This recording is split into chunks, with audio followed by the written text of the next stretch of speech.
Hey guys, ILene Vick here for Teaching Adult Coloring with ILene Vick. It is Saturday, August 14th at 7 p.m. Central Standard Time, and I am live. All right. Welcome to my broadcast. I am live on Facebook for the next 3 hours. Members can drop in and chat and laugh and talk, and we just have a lot of fun together. You can also drop in and just lurk if you want to, which means people come in and just watch, which is fine. And welcome to my YouTube viewers. Hello, Ashley.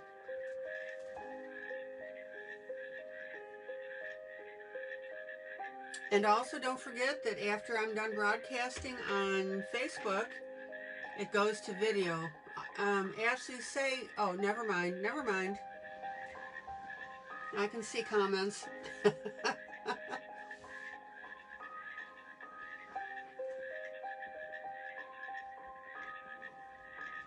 So glad to see everybody. It's a great day to be coloring. I sound like Mr. Rogers. What do you say? It's a great day in the neighborhood. Hi, Rhonda.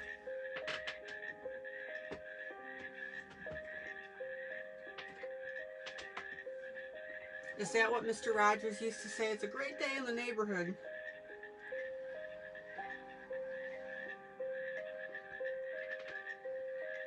So we'll say it's a great day for adult coloring with ILene Vick.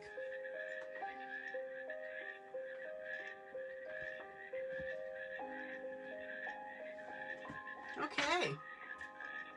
Got lots to show you tonight. You know that we're working on the sled. I did a dorky thing, but that's okay. I'll tell you later. I'll tell you about this in a little bit. Isn't that gorgeous?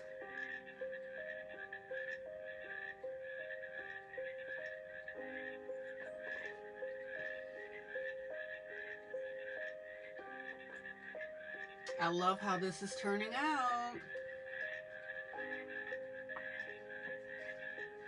Look at the sky. Isn't that sky pretty? The only way that someone can see my videos, if they are not a member of the group on Facebook, is it needs to be shared to a timeline. Otherwise, they need to go to YouTube and they can watch. But for the chat part, they need to be members. And the ability to ask questions and, you know, talk about food and stuff like that. Okay. So, welcome to Saturday.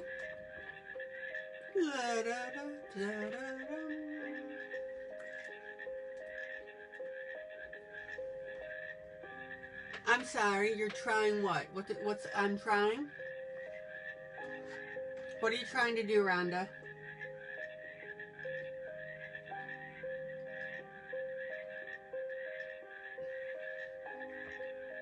Da, da, da, da, da. Okay.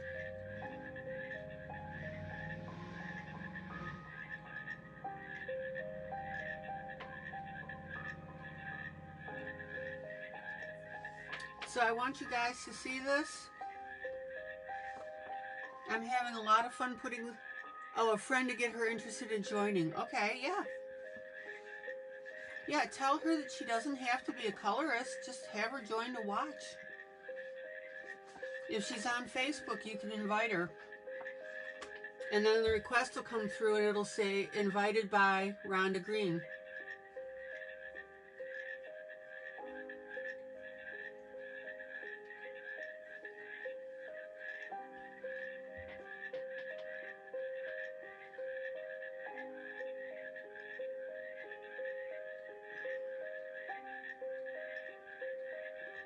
Okay.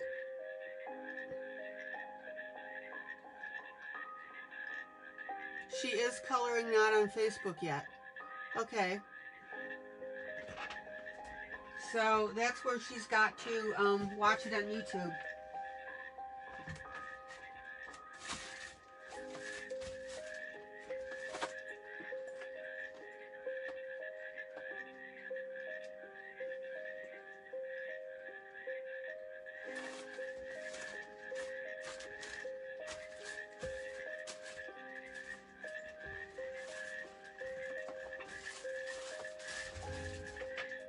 Maybe you can help her get a Facebook account. Okay, so welcome to everybody that's able to pop in tonight.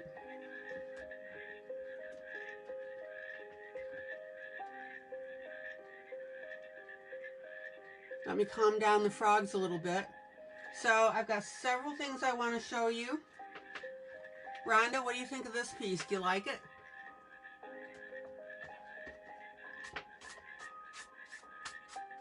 I'll be showing you how I've got this piece. I saw your comment that you said that this would be a pretty piece to color. I agree.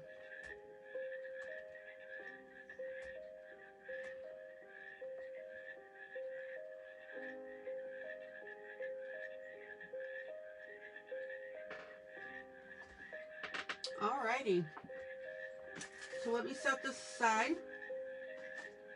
I got in Happy Mail today. Zoom out. Zoom out. And this book is compliments of, drum roll, da da da da da. Let me adjust my camera here. Rhonda Green. Rhonda sent us a an Amazon gift certificate. And I went ahead, I've been after this book for a while as well, and I thought that this would be a lot of fun because there's humor in it, and we got some pumpkins in here that I want to show you how to color those. So Rhonda, thank you so much.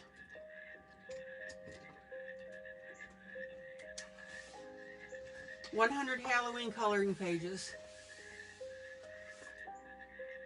So 8/14/21 from Rhonda Green. Rhonda, thank you so much. So I'm going to do a really quick page flipper on this because I don't really review on my broadcast. But I just want to show you the book. So this is a combination of 4 books by Coloring Book Cafe.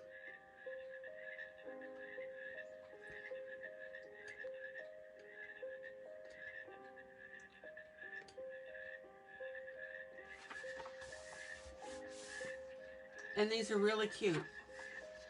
So like I said, I'm going to just do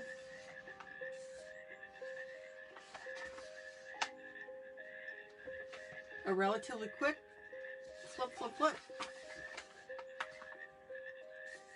that you can get an idea.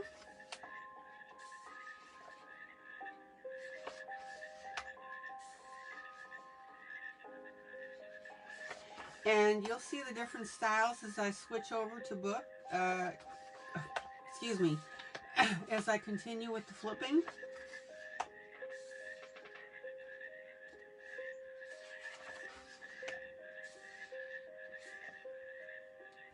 Now, I'm okay with Halloween stuff. As long as we stay on the cute side, we're okay.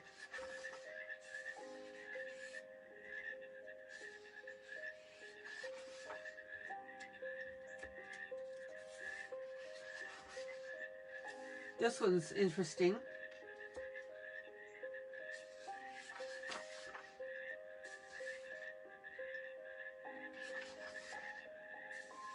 So anything like with the little ghosties, we're okay with this.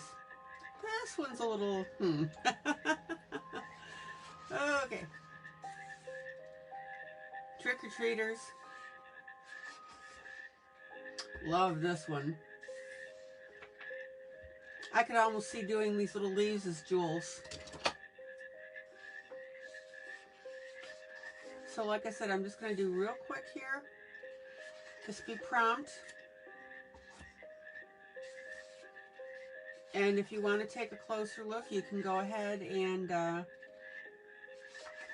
replay the video when it goes to video and just stop it on the pictures you want to look at. Okay, so now we've got the next style here. So you can tell when the books change. This shoe's cute.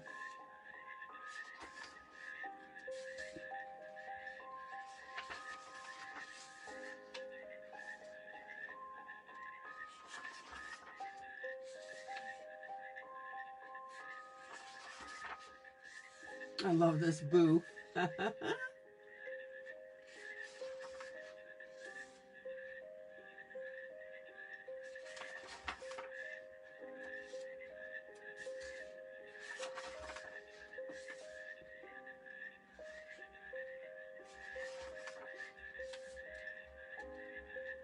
And you know I'll make something out of all of these, right? Now I've got one that I will not color. This has hex signs in it. So I will not do this one.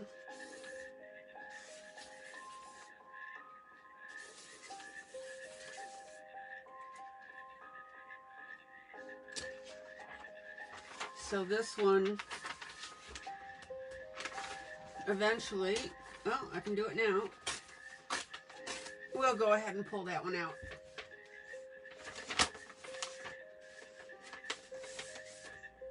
Hold on, let me fold this. There we go. Okay, so we're back to our cuties. We could have fun with these bottles. Da, da, da, da. Hello, everybody. I love the little mummy. I think she's cute. Cute, cute, cute.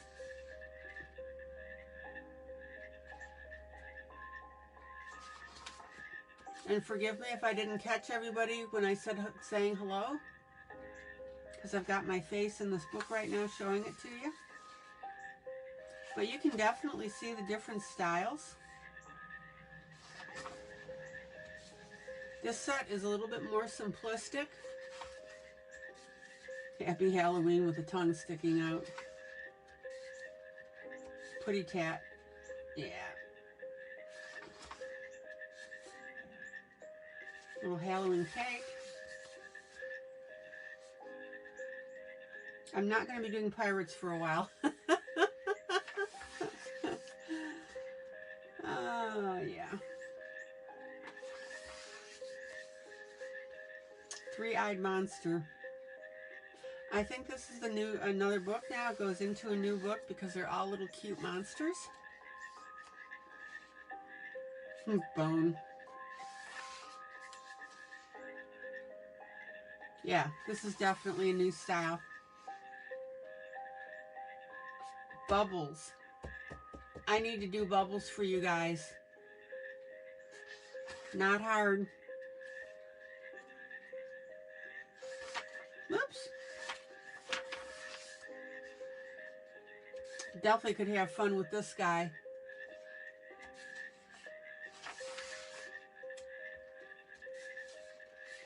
Here, I gotta look at this a minute. Oh, okay, I got it. So it's a snake wrapped up in mummy garb. And it's got the little head dress on it. We could do this in golds. We could do it in shiny metals.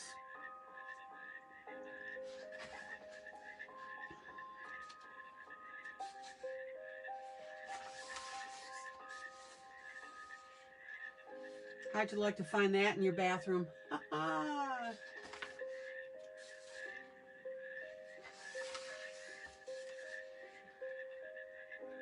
So I thought that these were cute enough. This is interesting. A girl with a Medusa type thing with a rattle, I guess. Now, on something like this, if you're not sure where to start, you could start with the face, for example, and do the dress, and then work out from there.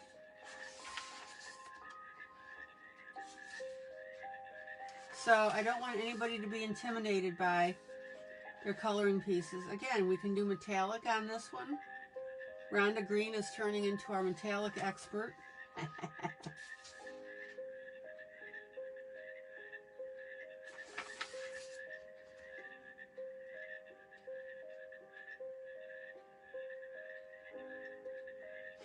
Just interesting little pictures, what comes out from people's minds. Oh, that'd be an interesting dog to have. I don't think so.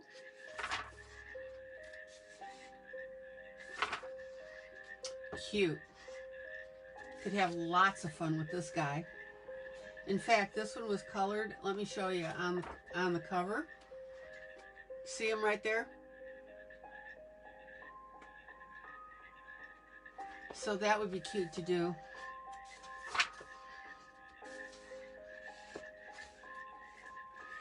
This one reminds me, somebody help me here. Remember that little Martian? It was an animated character that always used to pick on Bugs Bunny. And it was that little Martian guy. That's what this reminds me of.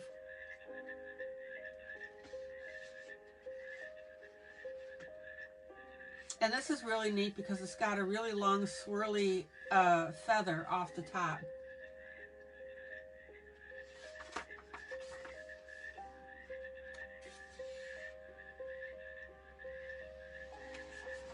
So cute, you know, as I turn to one with the chainsaw. But now, the redeeming quality on this one is we've got ham pieces here. So we're good to go. Oh my.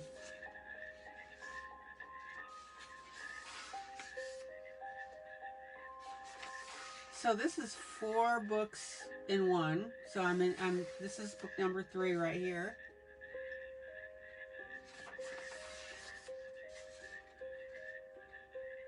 Different, I'll tell you. But lots of room to play with them and make something out of them. And then this one reminds me of Wile E. Coyote and that little chicken that used to pick on him. And sometimes they'd work together. Oh, where does this stuff come from? Okay, so now we've got, so this is obviously the 4th part of the book because the style has changed.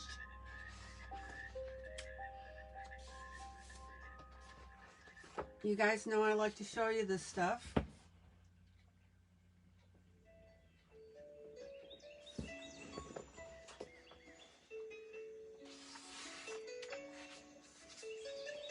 Okay.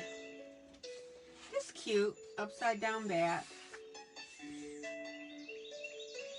The eyes are pretty similar on all of them, too. So I don't know if they've got like one artist or... Okay. Let's do that pumpkin in.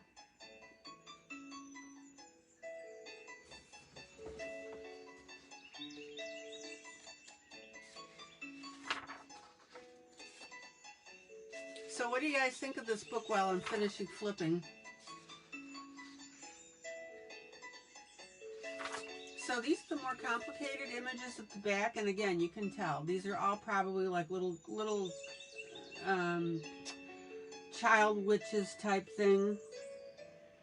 I don't know what the name of the book is. So it's this set here at the bottom. And this would be gorgeous to do for you too, to teach you that. So do you like the book? What do you think? Look at this.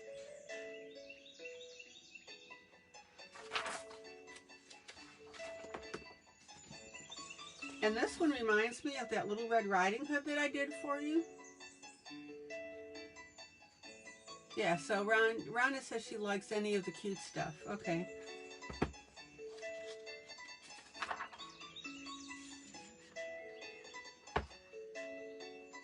And I sure don't understand why this frog has a happy look on its face, because it's gonna end up in the pot.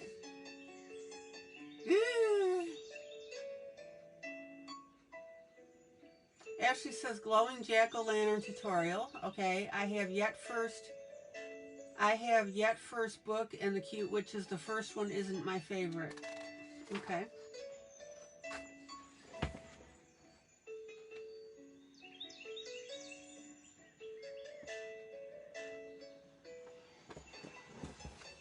Funny how those eyebrows can make all the difference, huh? That's cute.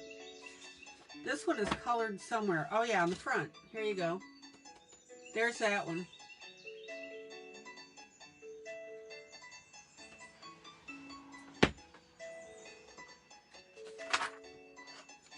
So this is a book that I was just interested in, and because of Rhonda, we were able to get it.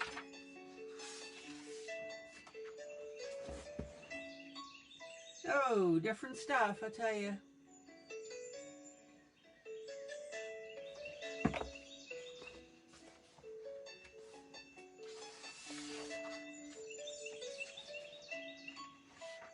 Interesting broom handle.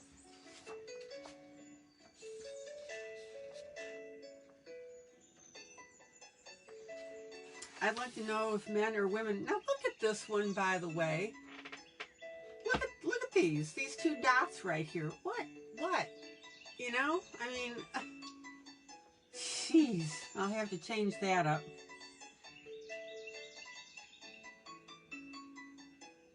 We'll do something different with that.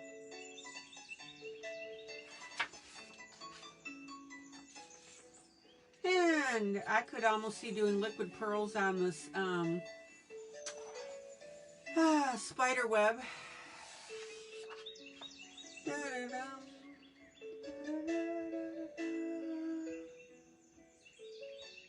Interesting. I'm going to look up the author. Okay, so then they give you bonus pages. This is a nice piece. And we got a couple more here.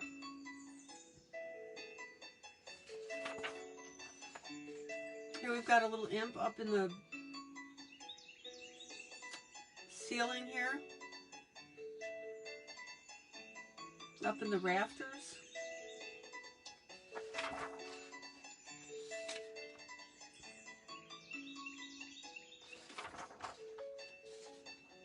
And this is an interesting little guy.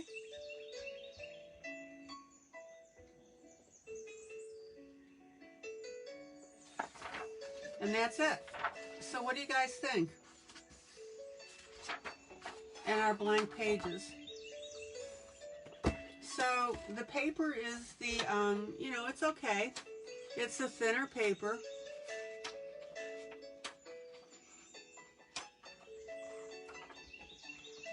But it's workable. I would copy them onto, if you have a printer, I would copy them onto the cardstock. So, Rhonda Green, thank you so much.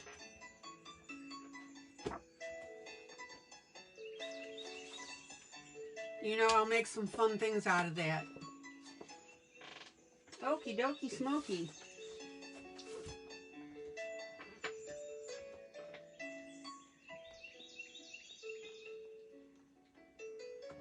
So, Ashley, you're asking me to do a glowing jack-o'-lantern tutorial, right? Is that what you need? I'll have to put that on my to-do list.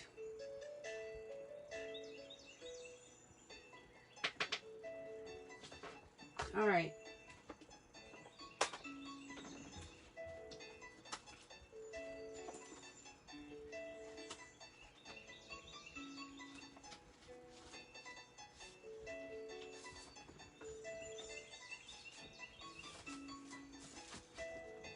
Okay, she said yes. All right, give me a second. I gotta grab some paper.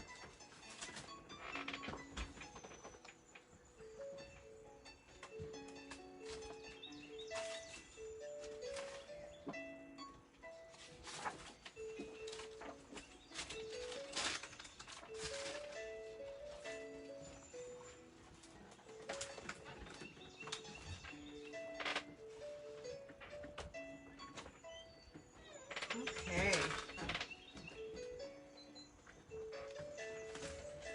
It's a nice 72 degrees here in Cookeville. It's cooled down and the humidity has gone away, so we're in good shape. Okay, Ashley, like I said, I'll do that. All right, so let me put some protection on the back of this. Are you guys enjoying the sled? What do you think?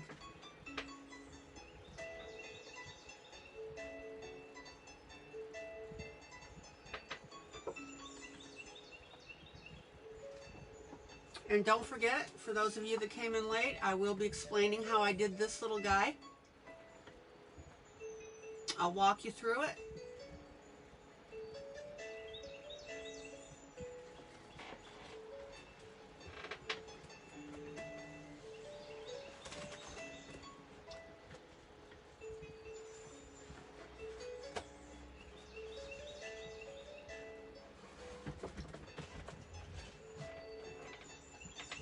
Turn that up.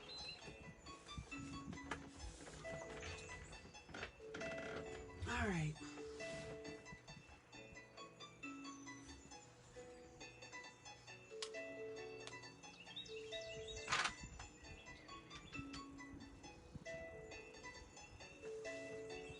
So I was talking about the pine needles the other night. I finally figured out what these little pokey things are. And I went through and I took a fine point pen and went ahead and did a little bit with the ribbon and the bow.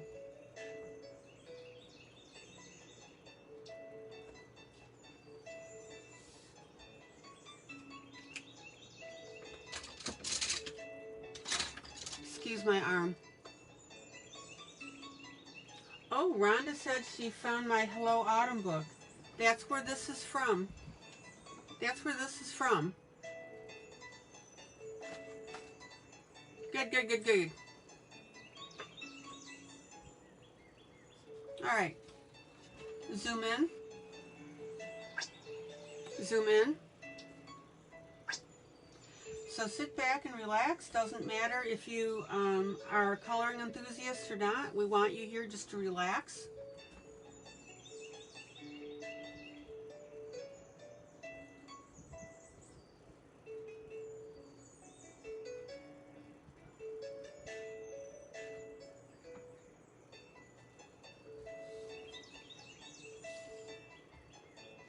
Notice how I'm adding these extra little lines? I am so happy that you found your Hello Autumn, Rhonda. Because you've got everything now that you'll need to do that project that I'm going to show you guys later.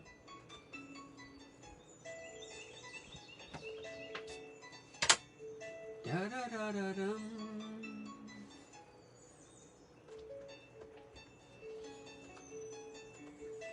All right.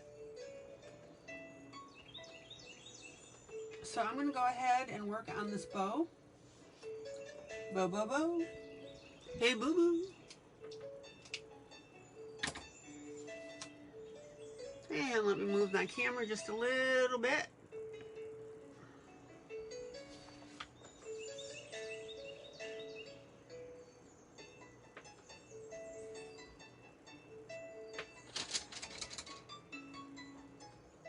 So these little pokey things are usually like, I've seen them in orange.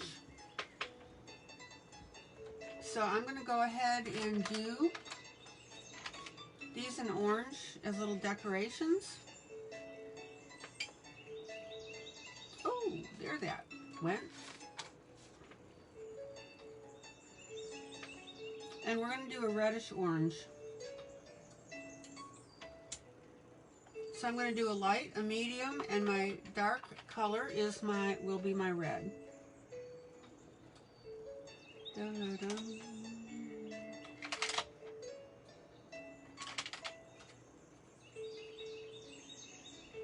There we go.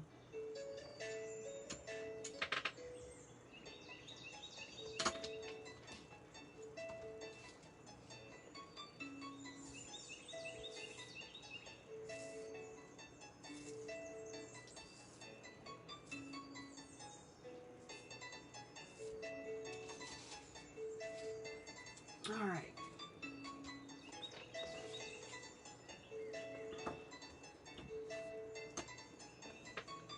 Just sharpening my pencils here.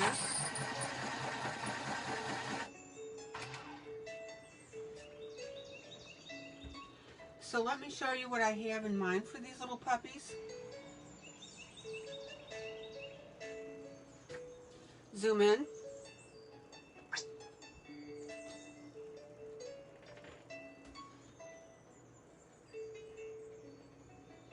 So I'm going to start with my medium orange.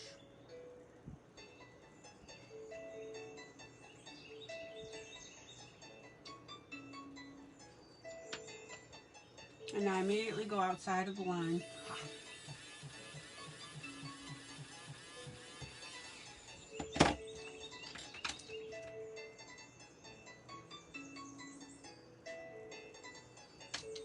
Anybody have any questions on how I've been coloring these needles for you?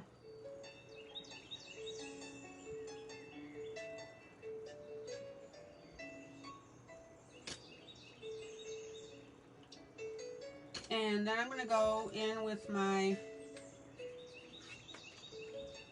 light orange.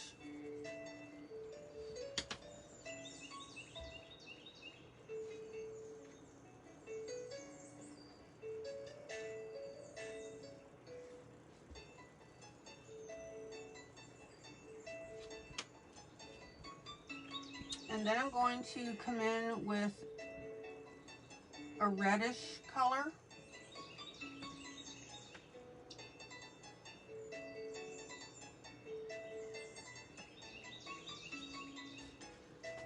It's maroon, actually.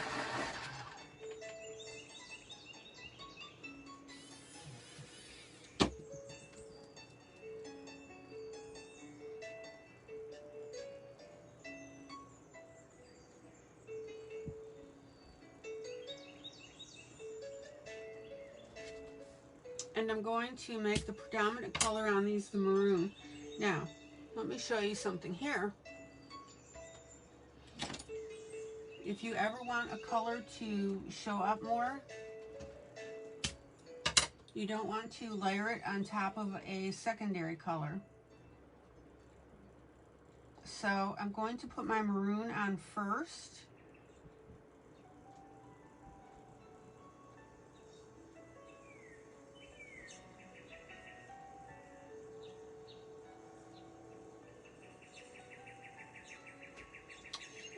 And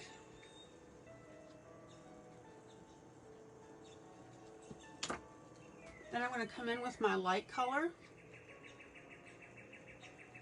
Now, when you put your light color on, pretend it's a shine. See that?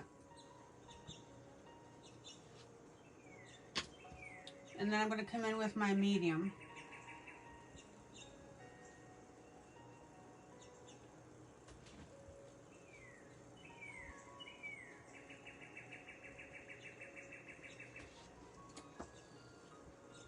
And then I'll come back with my darker color and I'm going to blend in my edges.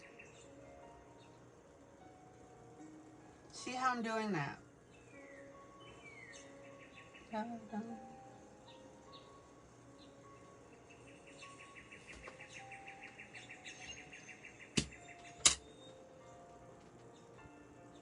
So what happens here is that my edges will be my pure dark color. And then when I bring it in a little bit, it's on top of the orange. And that's going to change the hue of it, which gives you more dimension. Hello, Dorothy.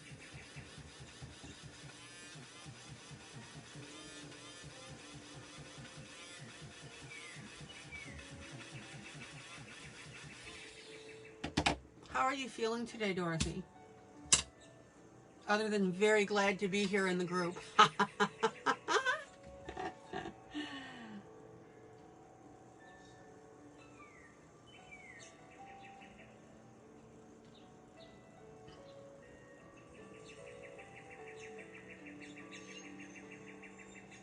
So there's my dark. Here's my light where I feel my shine's going to be.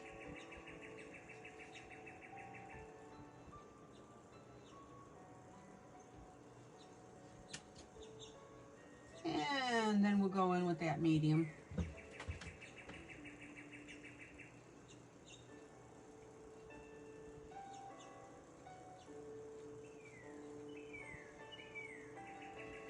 Now, do you see how it looks like there's a bold line around the outside? We don't want that, right?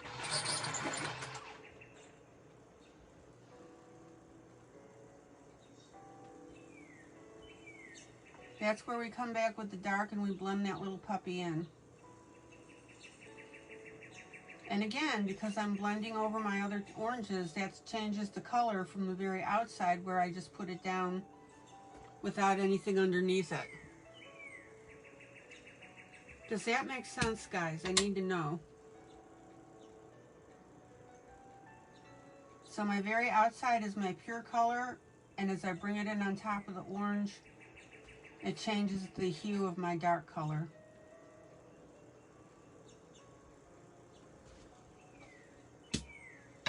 Okay.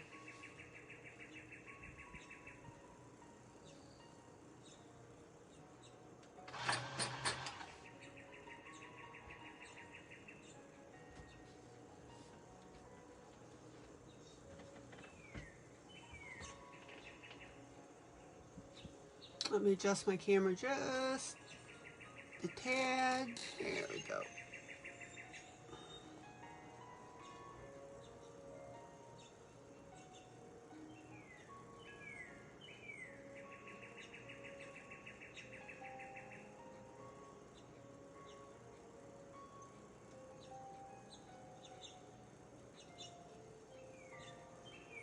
Now, if you only want to come on one side with your dark, that's fine. So there's my dark. Here's my light, where I think my highlight will be. And then my medium.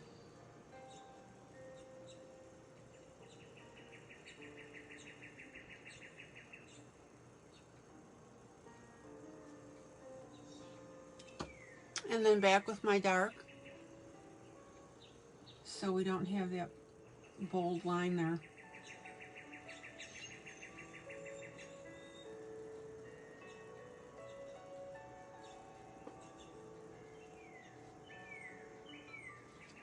Zoom out. Zoom out.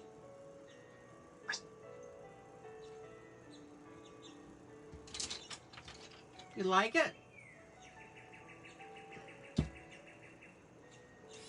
Okay.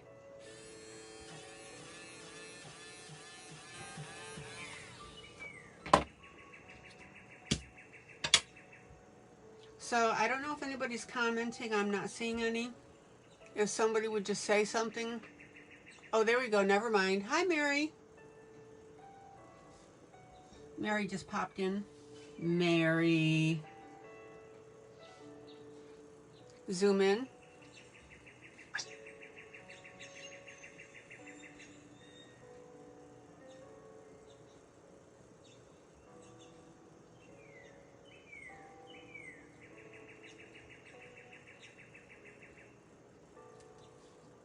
So there's my dark and my highlight and my medium.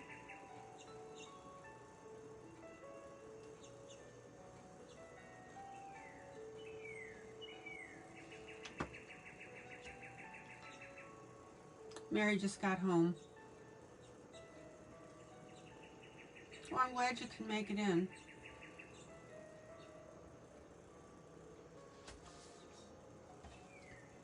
We're working on the dangly things on the outside of poinsettia. Hello, Tammy.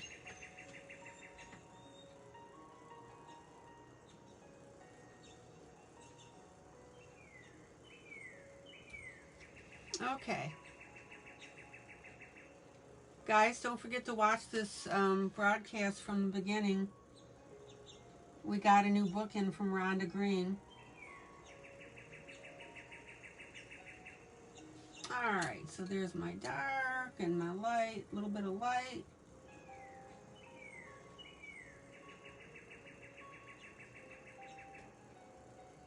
Now, when you get into smaller spaces, don't worry about blending all three.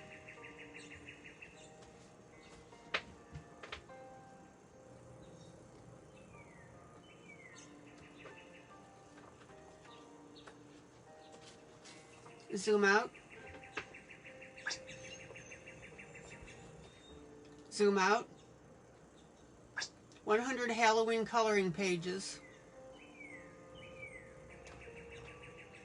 by Coloring Book Cafe.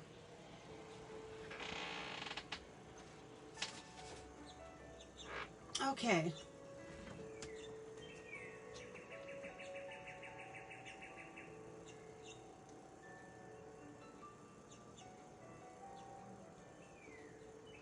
Zoom in. Zoom in.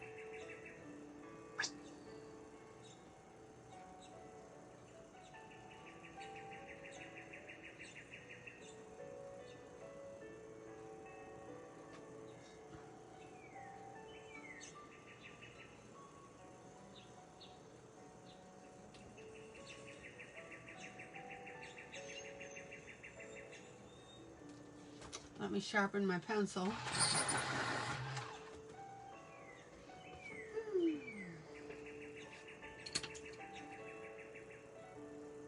And then we'll go with my light color. We'll get a little bit in there. And then I'll go with my medium.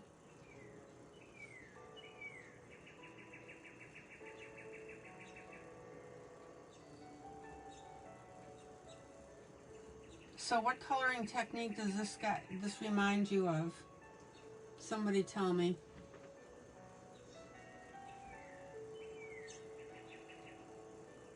Light, medium, dark?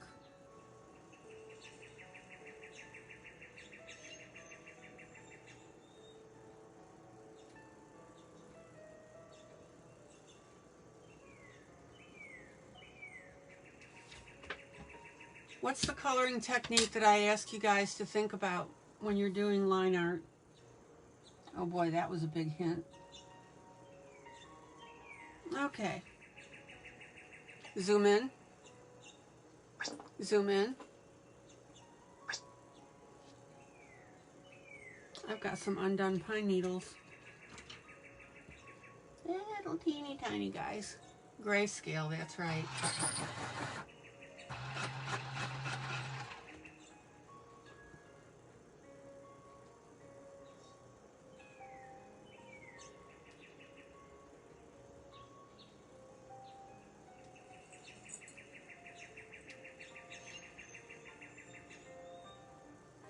There we go.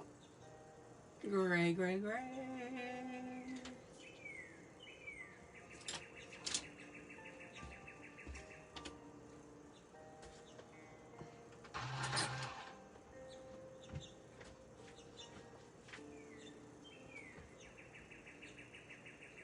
And when you're coloring line art, the reason I want you to think of grayscale is because when you go to do grayscale, you see where the lines, the shading tells you to put your light, your medium, and your dark.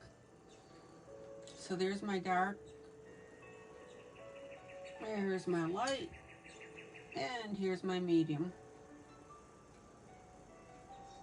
And when you start thinking about grayscale while you're doing line art, your line art coloring will get a lot better.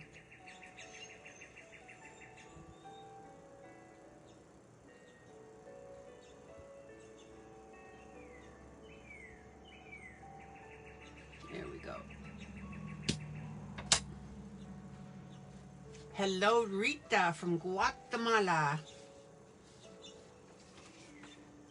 Welcome, Rita.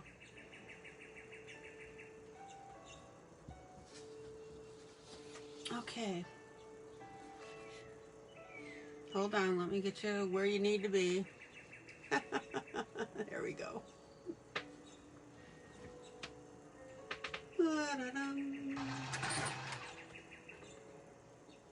Rita, it's always lovely to have you here.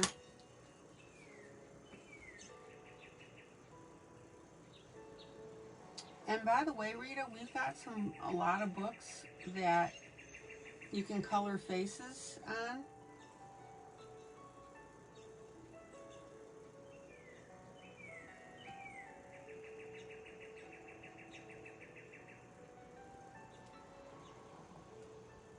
So here's my dark.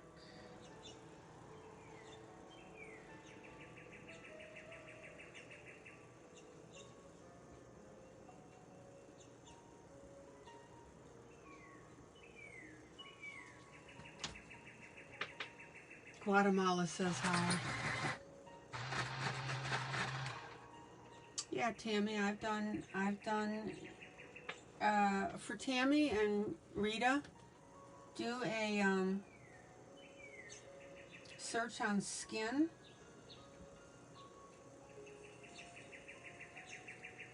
In our Facebook group.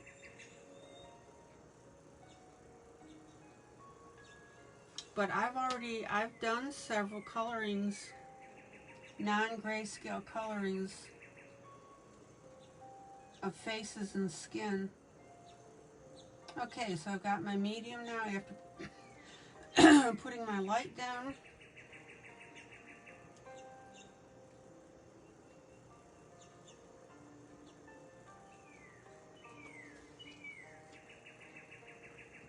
Okay, Rita, you said I've just started feeling interested in doing people.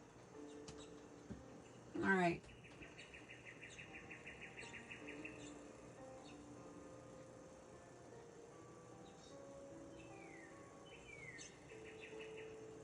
So Ashley wants pumpkins and you want colorings with people. Okay.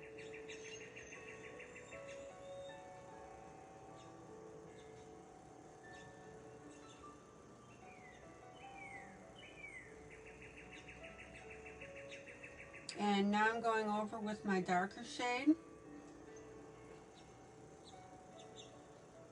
and blending all this in together. Oh, Rita, you've never done grayscale. Okay.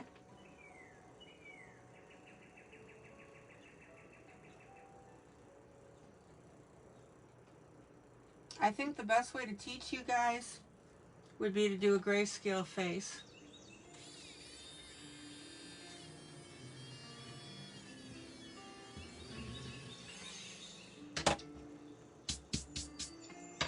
Oh, I hope you can see how pretty this is coming out.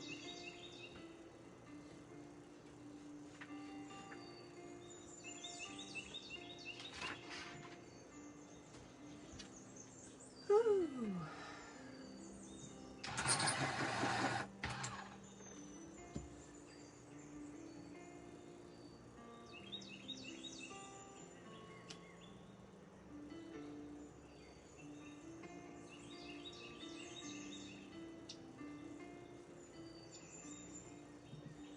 So I'm going ahead and edging with my darker color.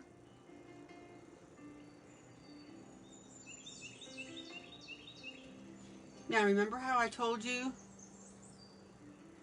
Yeah, Rhonda had never done grayscale and now she's like, boom. Here's my light. Here's my medium.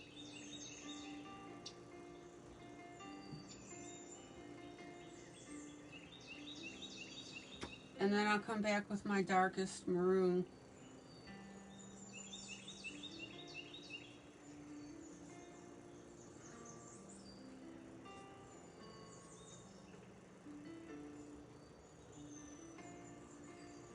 Now, I don't mind if you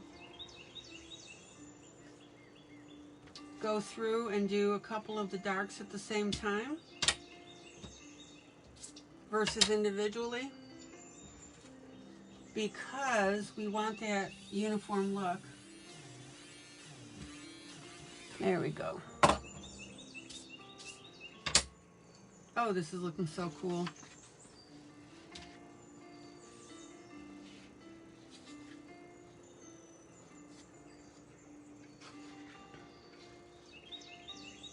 There we go.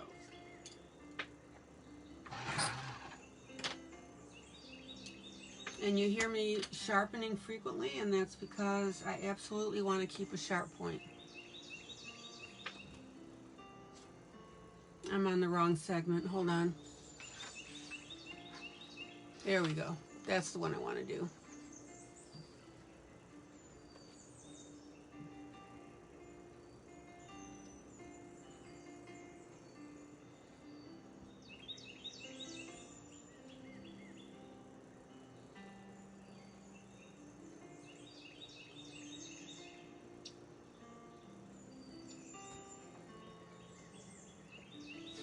So there's my dark. Here's my highlight with my light. And then we come in with the medium. Isn't that pretty? And then I come back with my darkest and come in a little bit, because now that darkest color on top of the orange is going to shift the color. So the outside border is the pure maroon, and then as I come in, it hits that orange and changes.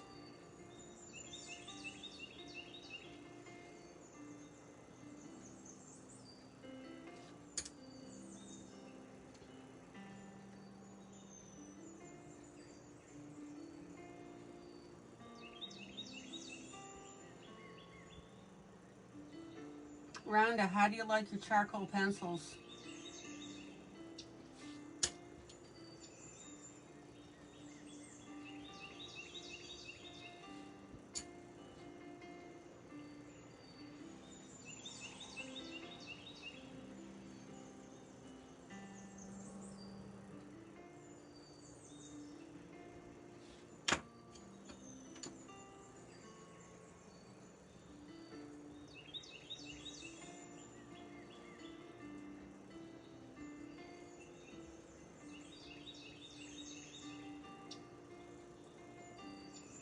Oh, that's so pretty. It really is.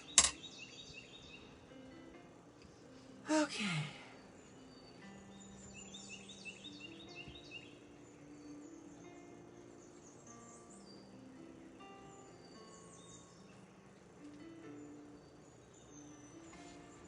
And there's my dark.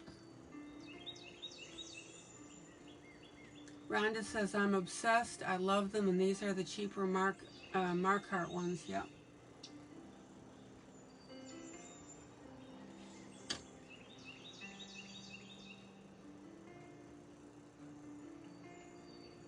Isn't it interesting the feel that you get rubbing the charcoal pencil against the paper? And sometimes it even makes that little sound, like, hard to explain. What do you mean by the better ones? I mean, they're charcoal. You're fine. You got good ones. The Derwent were more expensive because there was more in the box.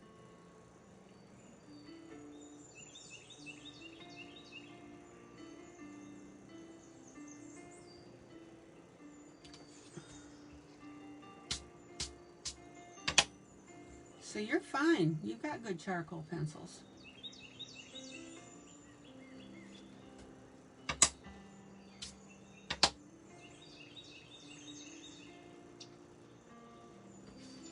Okay, let me do these 3 pieces here, and then I will pull out and you can see what's going on. What a concept.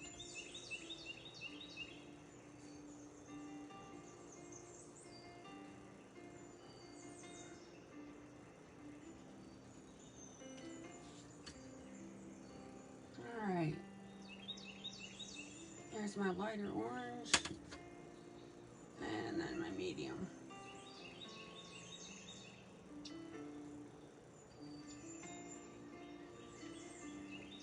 And then we go back with this.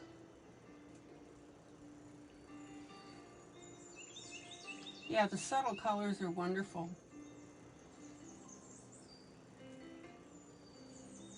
That ballerina that's in that book, it's either in your book or mine. Oh, that would be so pretty.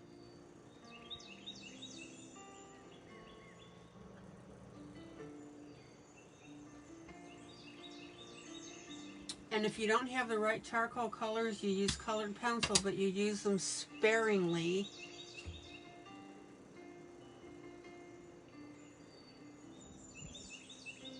Like you would the charcoal.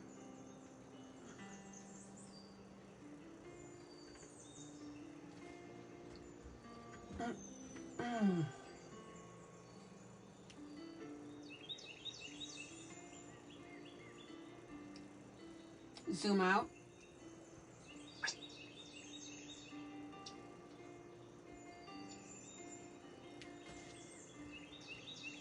Now again, the coloring looks a little wonky because, I'm sorry, you'll try what? Putting colored pencils? Yeah, because I don't think, for example, if there isn't a pink in there, or remember the blue? I didn't have blue when I did the water. So I did the water in colored pencil. And you'll start to figure out what looks good, what parts of your page would look good in colored pencil, I'm sorry, charcoal, and what other parts would look good in colored pencil.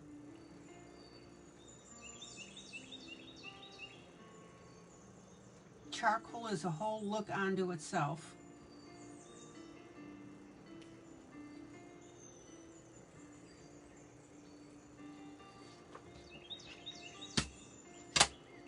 All right, let's take a look at this. Zoom out. Dang, that's pretty. What do you think? Zoom out.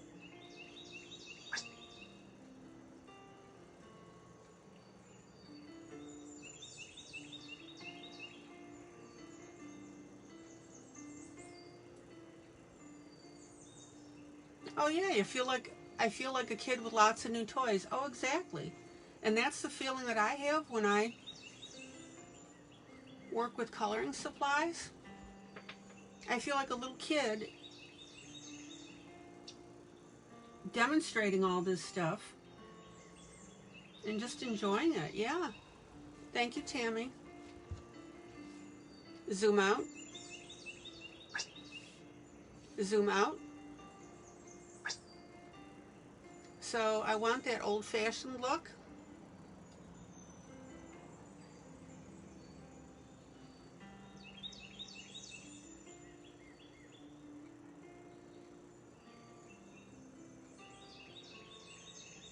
Now, I want to talk about that a minute. And this is where it's going to make a difference for you when you're coloring.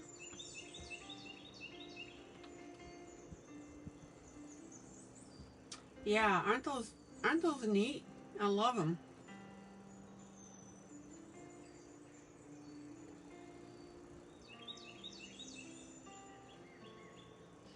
This coloring that I'm doing is supposed to make it look like it's vintage. And the question, it begs the question, what makes something look vintage? Well, if you look at vintage colors, they were a lot more subdued. And I'm sure that there's a reason for that. There's a history behind it. Vintage colors are somewhat limited and they're darker. Hi, Stephanie.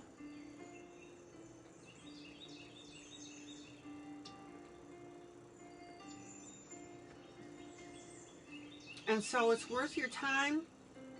I can't say this enough, is research this stuff on Google and take the time to find out how stuff looks.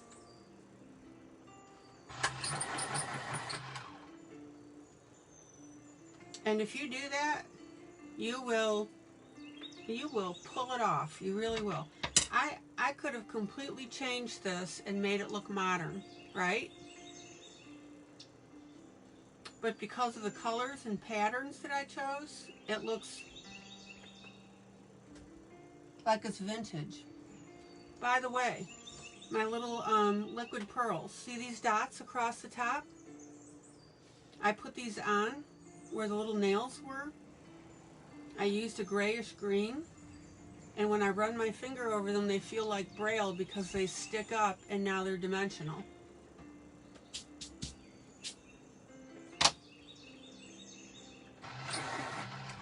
So when I introduce a new product like that, you can do your research on that and find out what it is and what it's used for. And the other thing I wanted to tell you, remember when my colors smushed together here because I put them side by side? After it dried, I took an X-Acto knife and I cut a little cut in between. So now these all feels like individual bumps. And I gotta tell you, each color that comes out of those little containers, they sometimes will have different consistencies. I'm sure that has something to do with the pigment, so don't freak out when that happens.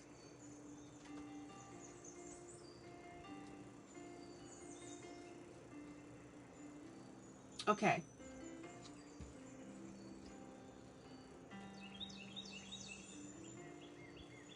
Now, when you're looking at a distance view of your stuff,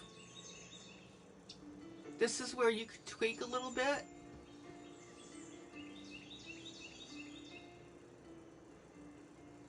So this is my green that I'm just putting, orange that I'm putting down the center, just to lighten that up a little bit.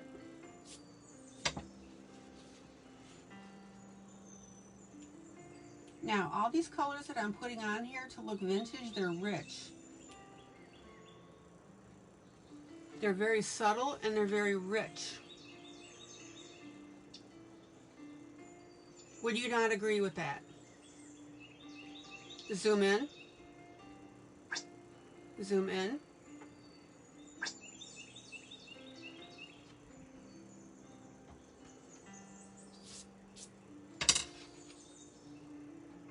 So if you take the time to look into this stuff, to up your coloring skills, you will do wonderfully.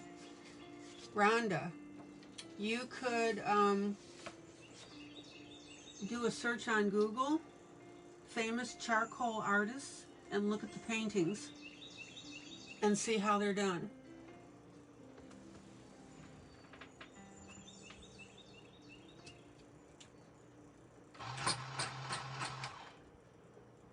Zoom in. Zoom in. Now, don't forget to tell me if the music is bothering you. I know some of you wear hearing aids.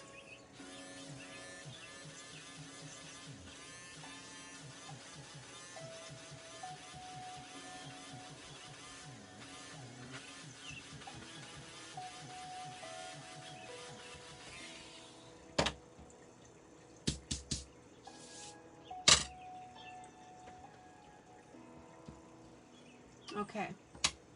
Remember, light, medium, dark, grayscale.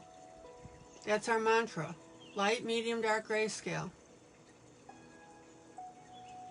Hi, Angela. I'm here, but again, there are many pauses and interruptions. Are you on your computer tonight?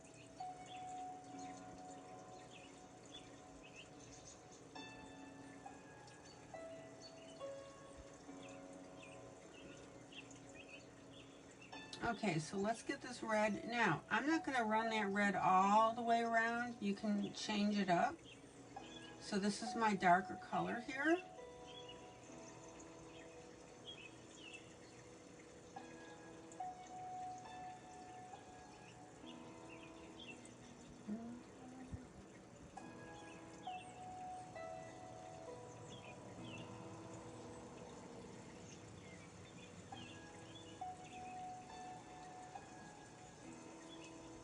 Somebody write a comment of my question. Just say, ILene, oh, wait a minute. Angela said, no, it's stopped altogether.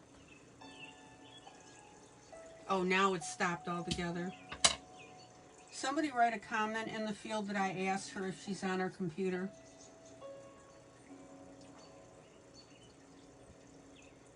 Because if I'm breaking up, she can't hear me.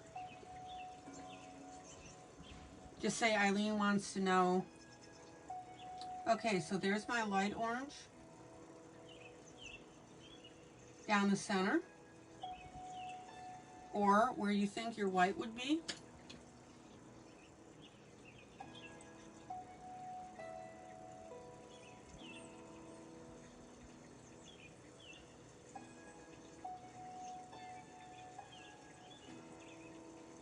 So here's my second orange.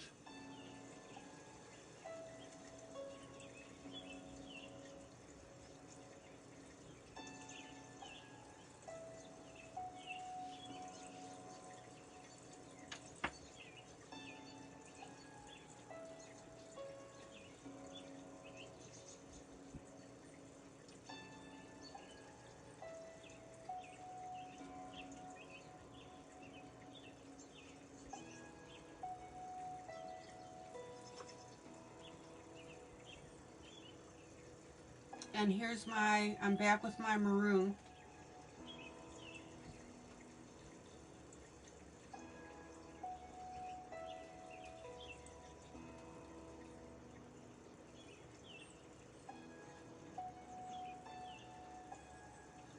And you see how I'm leaving these highlighted areas open?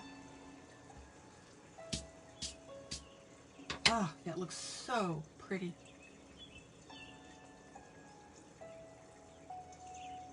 Now, I've got a little bit on my marker, so I'm going to use my X-Acto knife and carefully scrape that away. There we go. I'll get that out of there.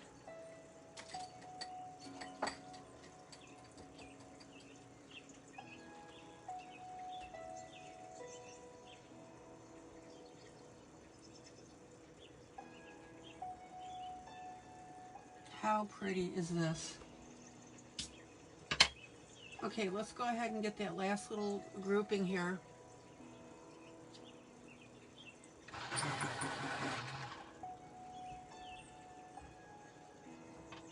No, but I checked settings and the Wi-Fi was turned off for some reason.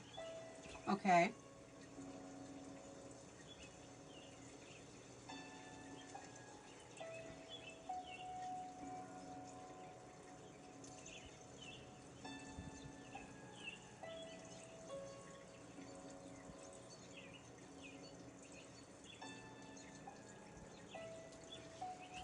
Alright, so there's my dark.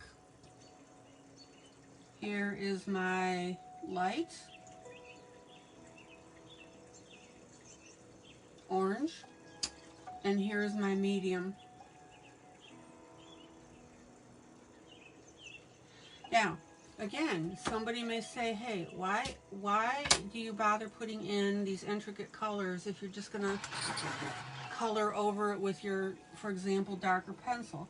Because your lower layers affect your upper layers. So the area around the very outside of this piece are the pure maroon, and the areas that I'm coloring over with the orange are affected by the orange.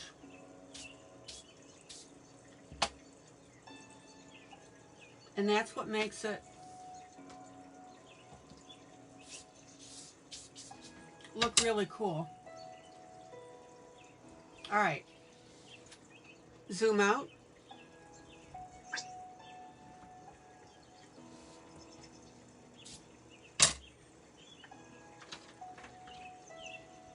Anybody have any questions about that?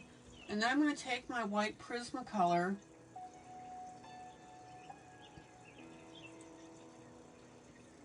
and I'm going to add just a little bit of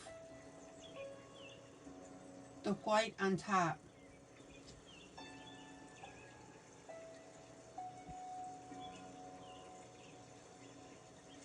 And you'll see my areas where I have the brighter orange. Not me, that's the pencil.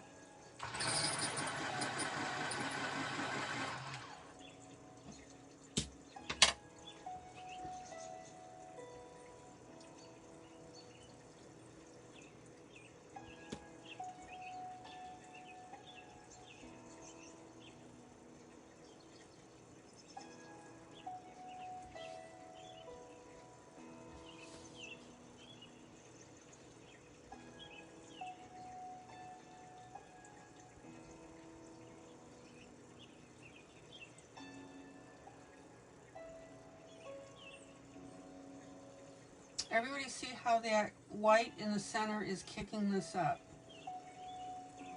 Just a little bit, not a lot.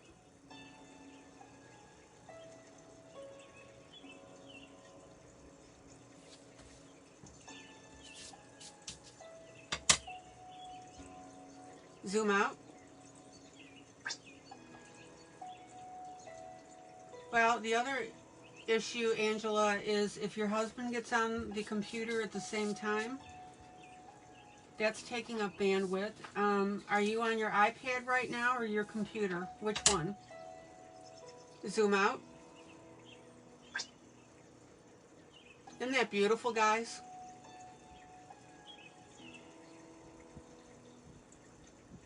I don't know what these red doohickeys are, but I see them. They're sometimes, you know, they're plastic things.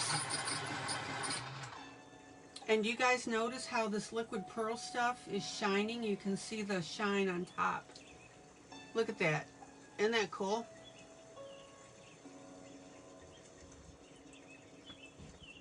Okay, you're on your iPad and Alan's on his computer. Okay. Well, if you have too much trouble, you can get back on your computer as well. Is Alan normally on his computer when you're watching this broadcast?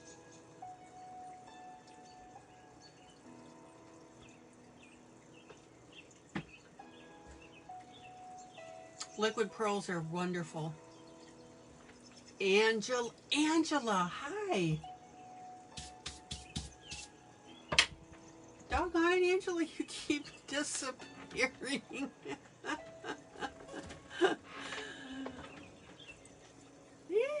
Zoom out. And I've got a boo-boo on my paper. I'm not even going to fuss over it.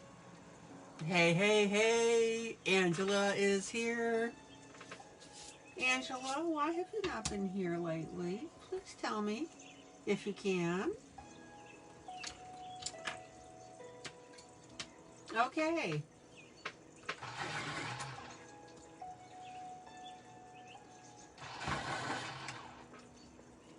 Oh, I'm having so much fun doing this for you guys. I love it. You know, it's so funny. Lately, I say that on almost every piece I'm doing. Angela, you gotta quit disappearing on us.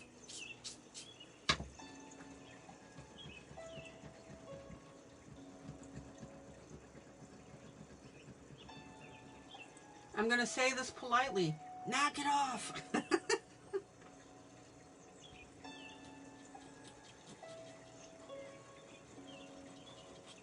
Oh, I got something pink on here. Oh, well. I have been mostly, then there are sometimes things to be done. I know. We just miss you when you're not here. How are you feeling?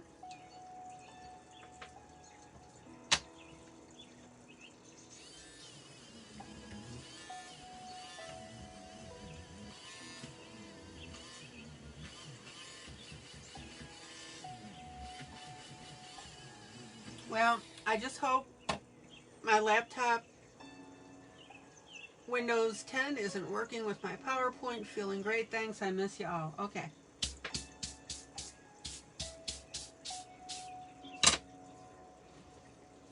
Oh, this is so pretty. Zoom in. Zoom in. Zoom in. Okay, so I showed you how to do these little pine needles last night.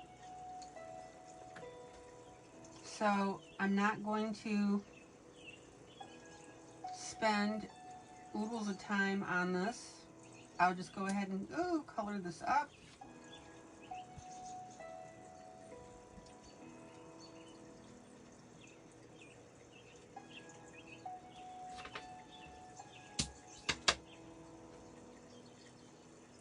Thank you, Angela. I just did those plastic thingies that people stick into wreaths, you know, those red things. Do you guys know what I'm talking about, or am I sounding like totally weird? You know, they're on a long stem and then they have like a plastic red end that looks almost like a pepper.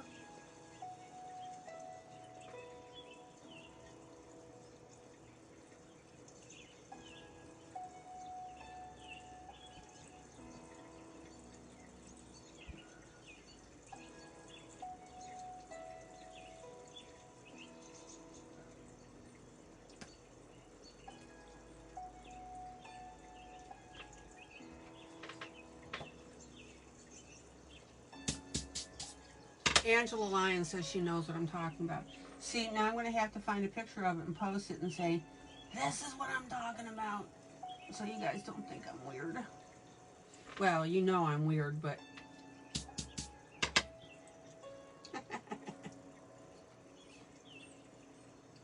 Zoom in. Zoom in.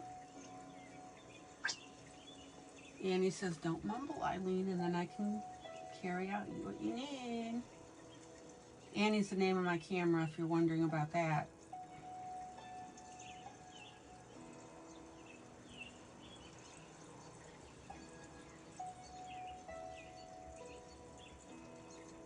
Now, I spent a lot of time on my pine needles last night explaining what I was doing and the different ways to do this.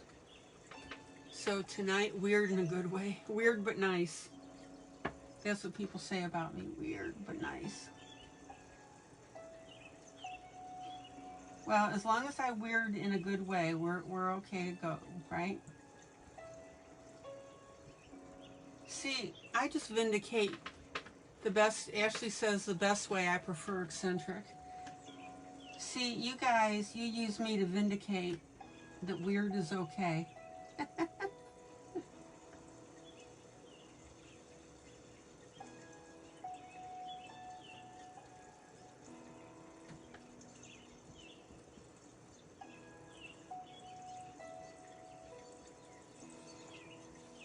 Oh, gosh, that looks good.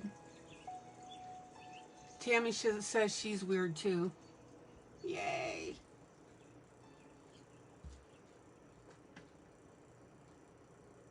Yes, but are you weird on camera? And on YouTube?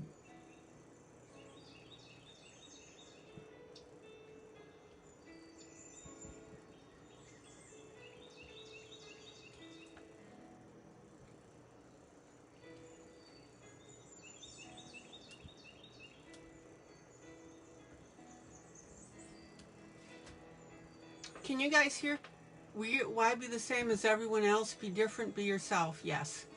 Can you guys hear the background music okay? With it not being too loud?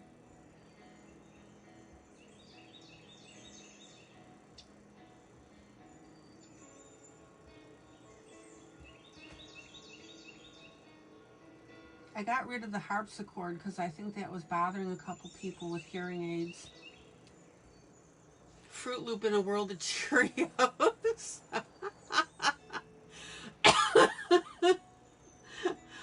So I'm a Fruit Loop in a world of Cheerios. Oh, I love it. Oh, that is the best. I love it. Music's fine, not too loud. Okay, good.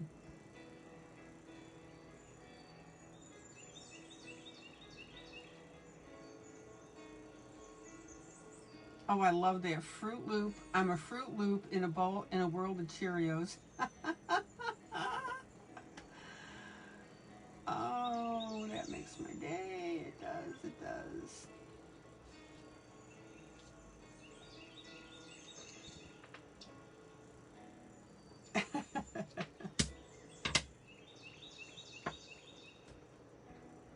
Oh, I'm not taking it as a negative at all. I love it.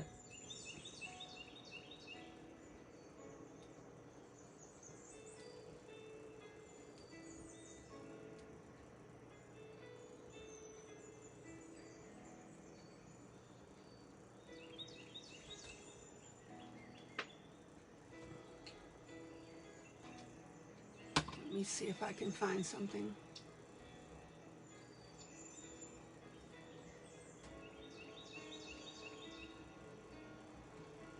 Yeah, I was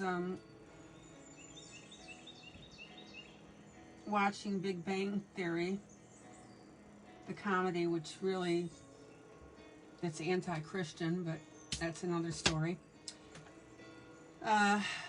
They were, when Wallowitz went up into space, they called him Fruit Loops.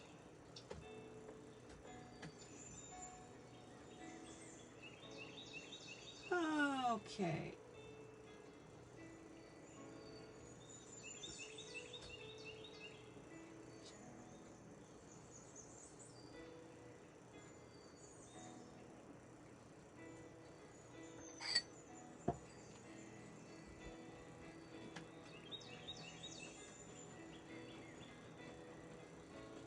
Okay, I got a little bit of my liquid pearl on my paper. We'll see what that's going to do for coloring. I may have to fix it with some marker. That's okay. That's okay.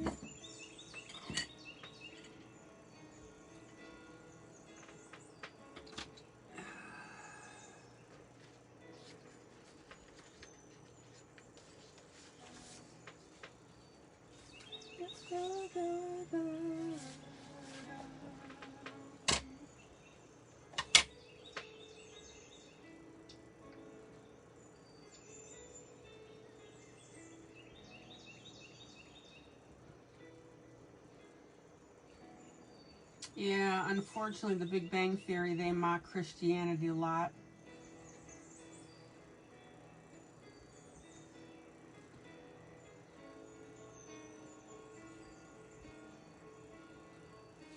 Okay.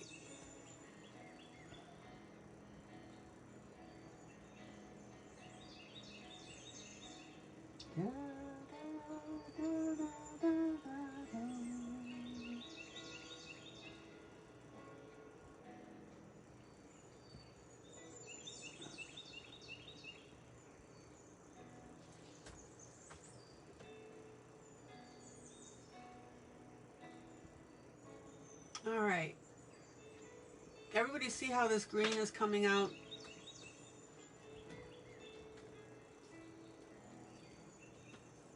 Looking really good. And as you can see, it doesn't take long at all.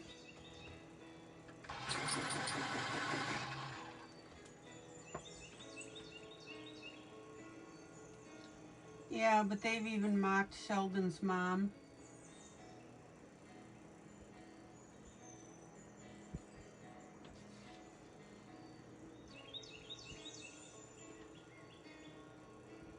But that's neither here nor there. All right. So check out now how these little pine needles are coming out, and I've got a surprise for you on the pine needles, which I think you'll like.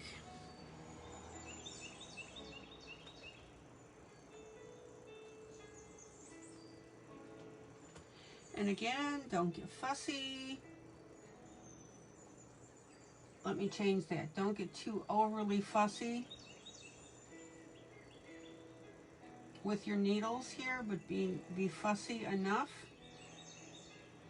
that you don't just wildly color them and mush them all together.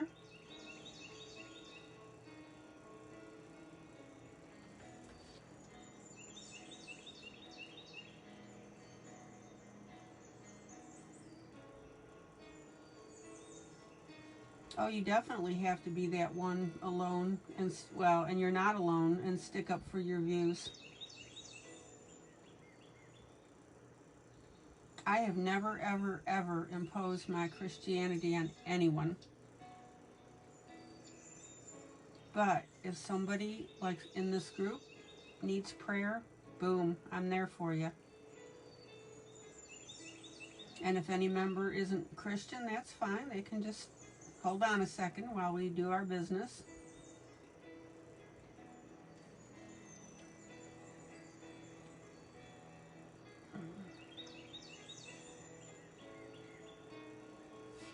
Oh, look how pretty that looks.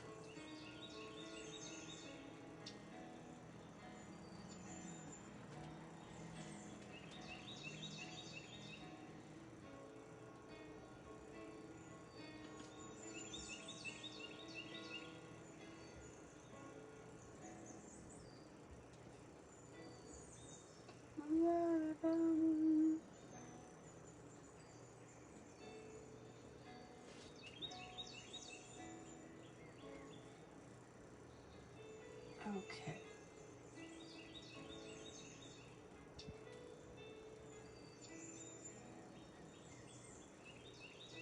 Oh, this is really looking great. Yeah, you can see that shine. See? That's what those liquid pearls do. They permanently shine.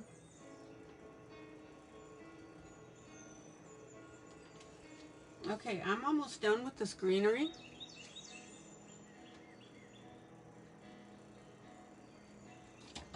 Rita says she likes it when I do my business.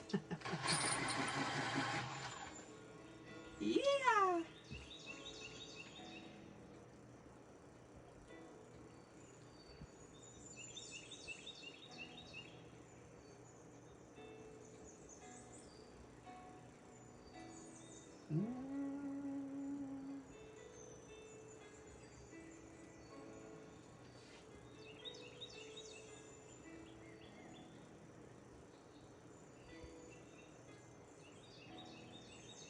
Oh man, I love how this is turning out.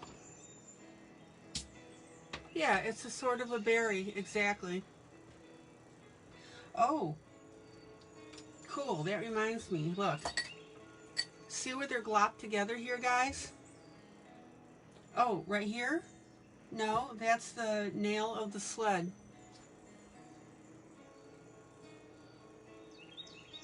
When I pull out, you'll see it. And also, while I'm here,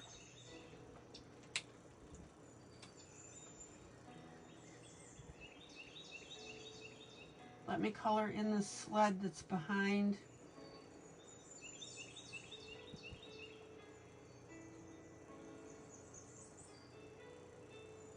my greenery.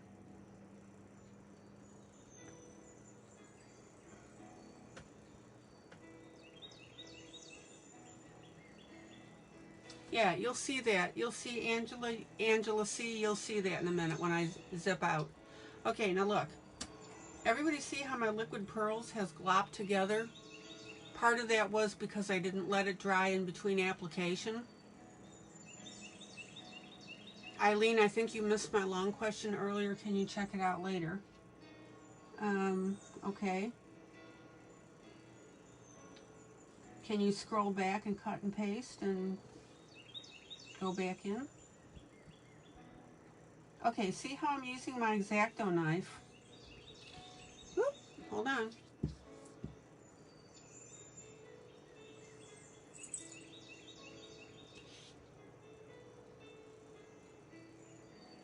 So if your liquid pearls glop together like this,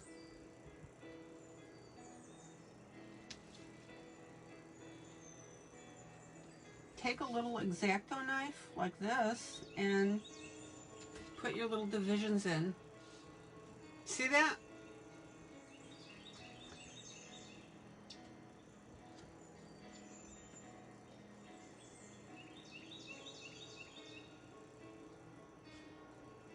There we go. Here, let me scroll back and see if I can find that question real quick.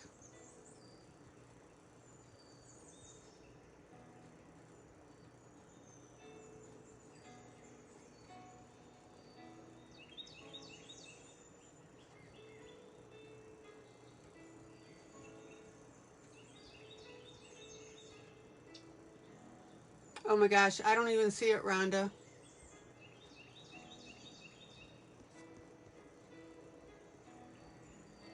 Yeah, Angela says, I've been struggling with schoolwork lately, trying to get my work done.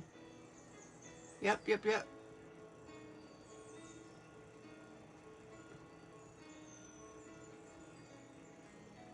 Okay, Rhonda, I can't find it right now.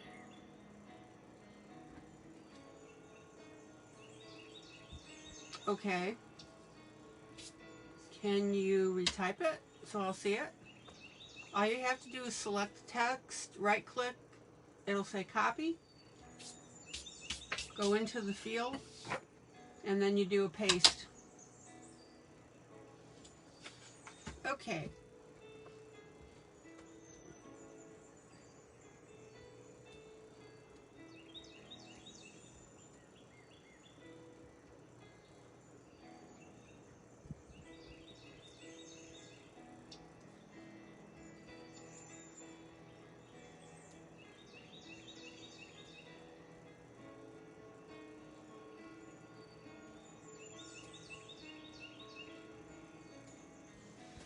Or if somebody in the group could go back and find Rhonda's question and copy it and paste it in, that would be great. And then I can take a peek at it and see what we're doing here.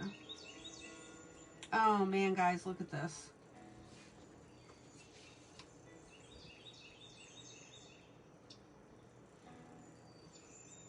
Yeah, Rita says I can't find it either. Oh, dang.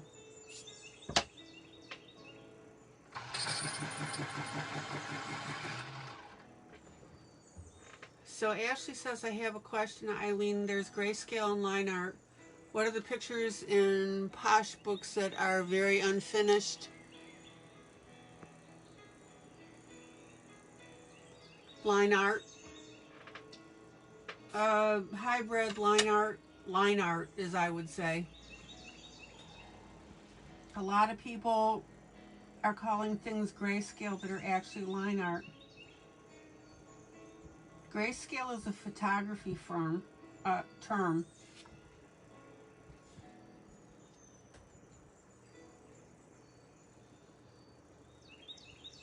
Oh, is that the right question, Rhonda? Thank you, Ash.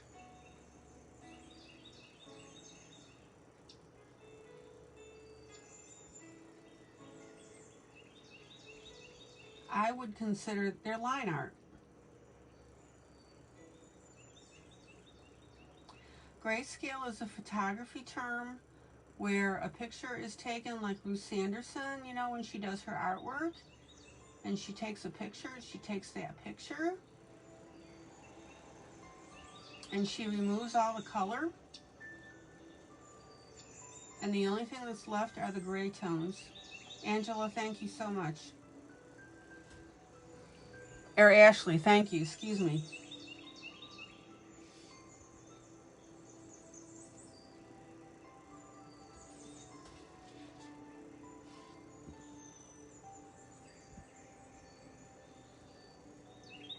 Rhonda says, very irritating, I don't want to draw. I'm sorry, what do you mean?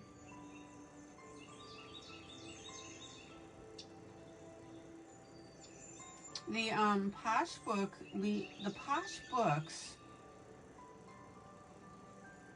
tend to just leave the outline so that you can go back in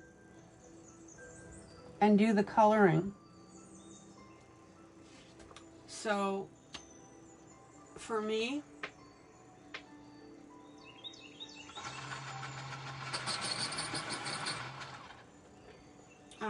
I have never drawn anything in a Posh book.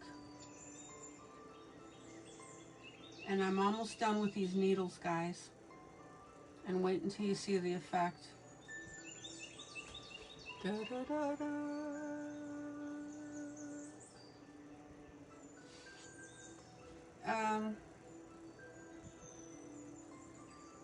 Well, again, I don't finish the drawing. I just do the coloring. And the thing is, because all the lines aren't there, I really like it because that lets me color in as though it's a painting.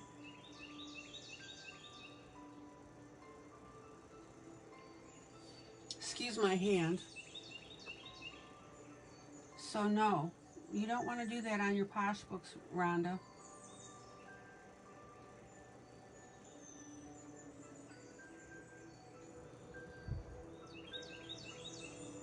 They leave you lots of room to, when you color, that the coloring is the picture and not the lines. Remember when I did that bucket and flower?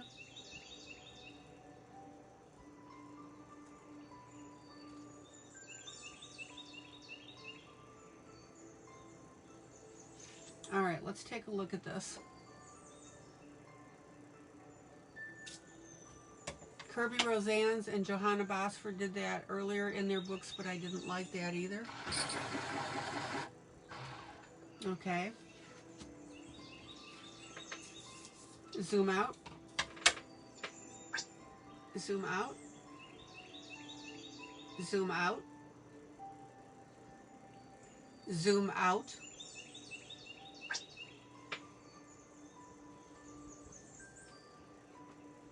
Bam. Hi, Rebecca.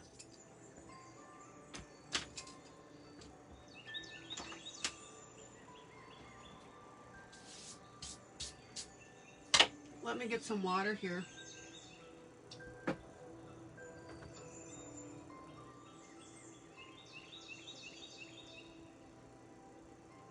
Angela C says she sees the nails now. Yep, right there and there.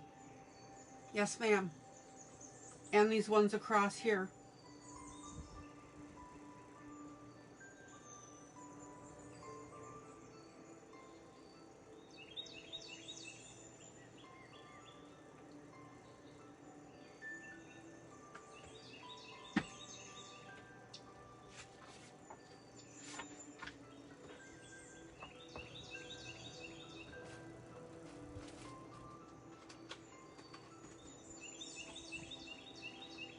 So for anybody that just came in, I'm coloring out of Christmas Florals.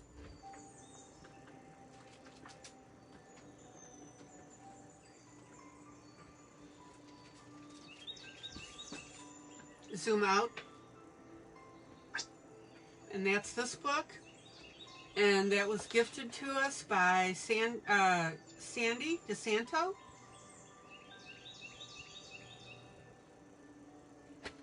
And if the book is still in Amazon, it was going for like $2.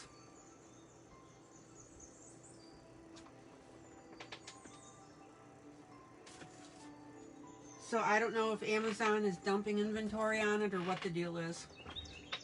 Okay. Rebecca.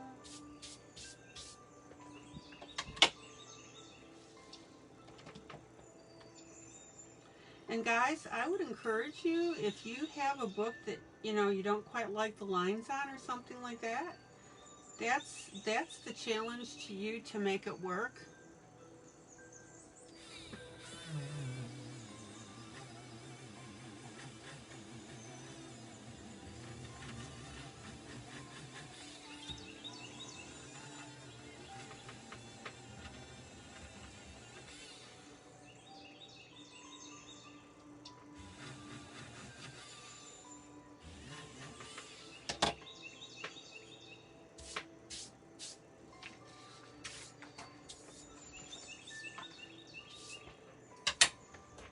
And I've got a little teeny tiny area, zoom in, where I have, yeah, there it is, zoom in. I have a little red here, doohickey showing through. Go ahead and color that up.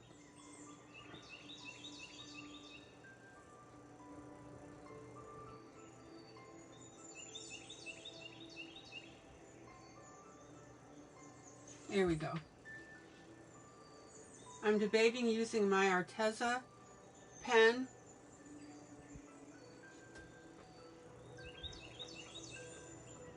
and putting a little shine on these things. Don't know yet, we'll see.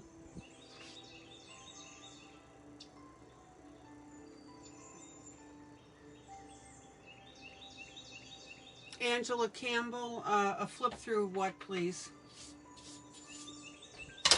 All right.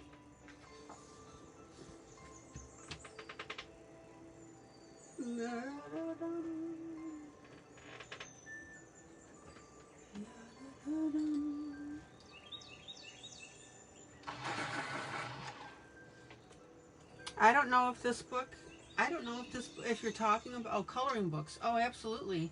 Absolutely. I do it all the time.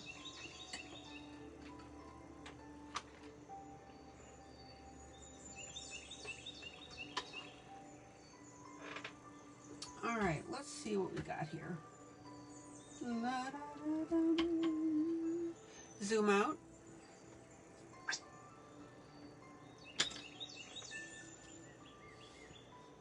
Zoom out.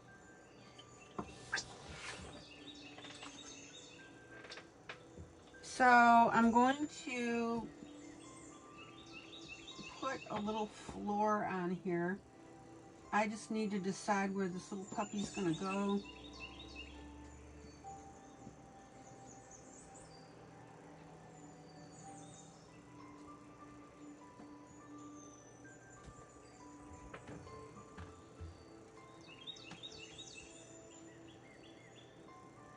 So I'm just going to put a horizontal line there and a horizontal line over here very lightly in colored pencil.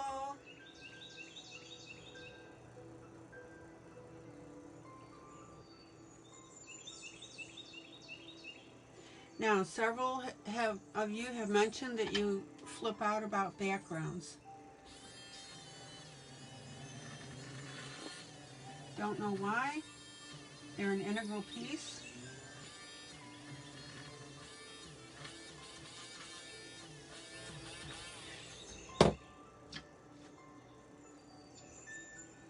Now, obviously, the sled is leaning up against something. So I'm going to go ahead and create a something in the background. And the only reason I'm using my ruler is because I can't find my plastic triangle that I normally would use to draw this line.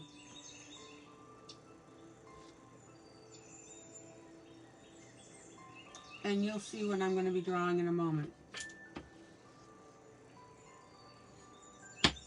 I may even, oh, there you go. I'm just going to go the width of my ruler.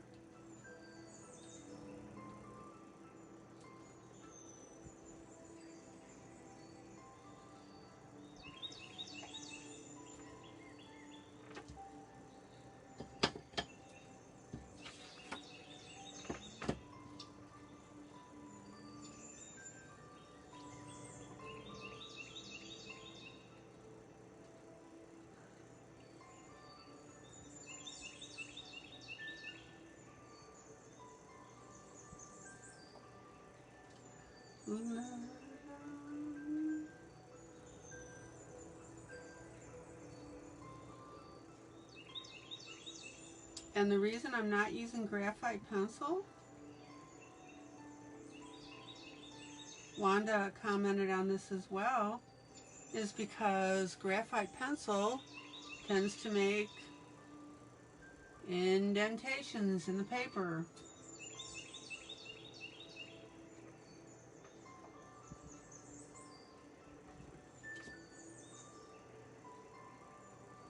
And depending on what you're doing, you don't want those indentations in there.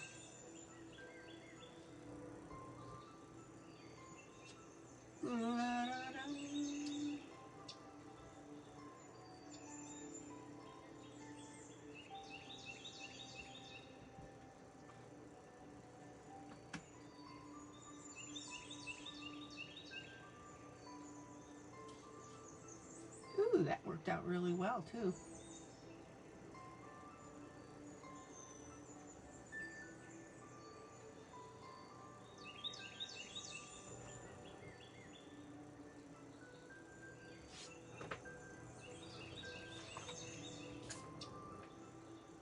Zoom out.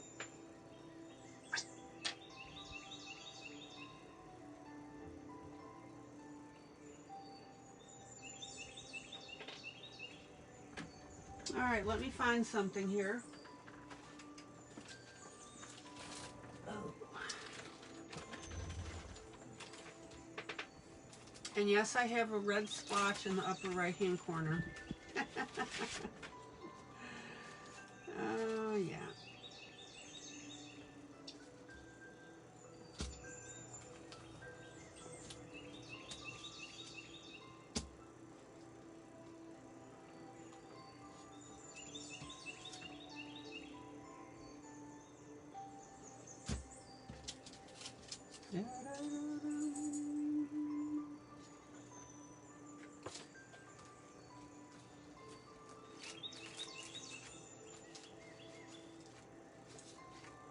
Bear with me a moment while I play with this.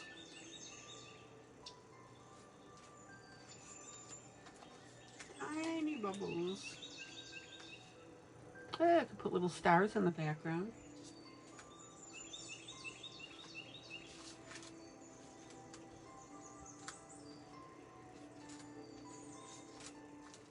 Anybody have any questions or comments while I'm bopping around here?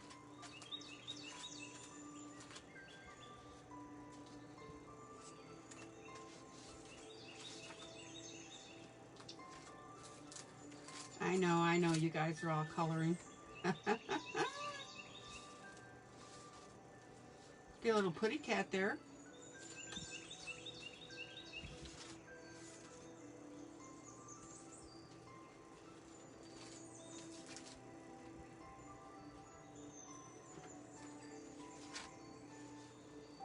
Oh, that heart is so cute.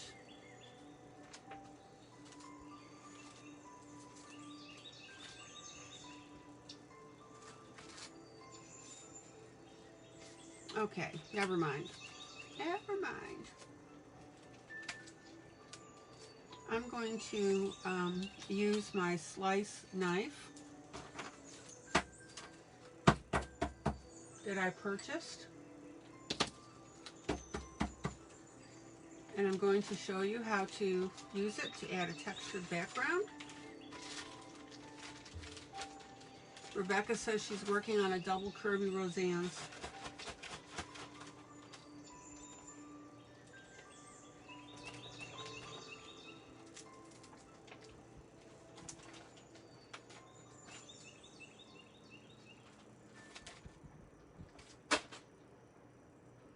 What's the picture, Rebecca?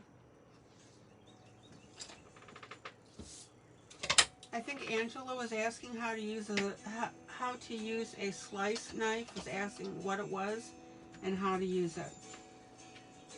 It is a ceramic bladed knife. Whoop! Zoop!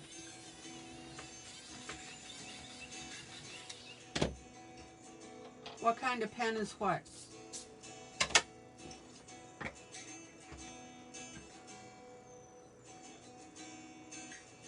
This is a knife, and I put this colored tape on it because it came in white and I needed to be able to find it quickly, and then I needed to know which was the top very easily.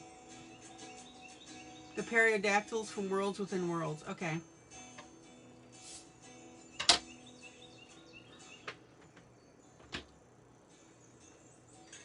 Oh, accidentally put a line through my Christmas present.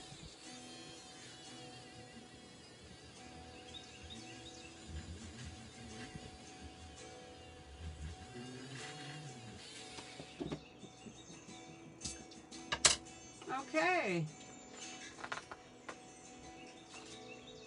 Now this is my thinner paper because I was stupid and didn't copy it over onto cardstock.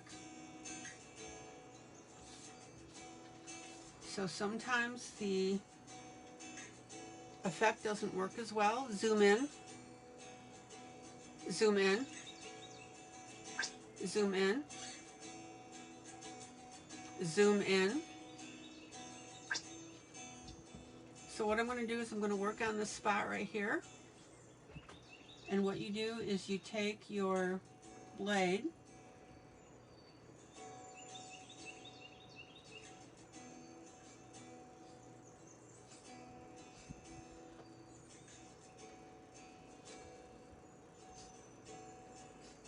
and you put in whatever you want to show up on the paper.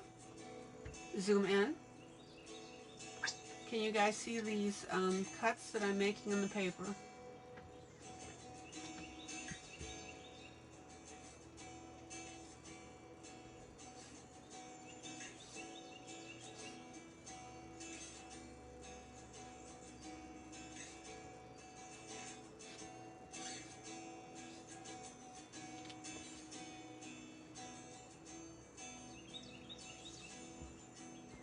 And I'm going to do it on the other side as well. Zoom out. Zoom out.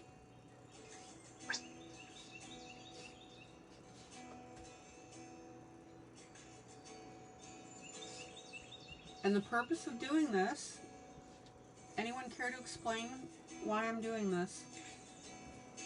Anybody know why I'm doing this?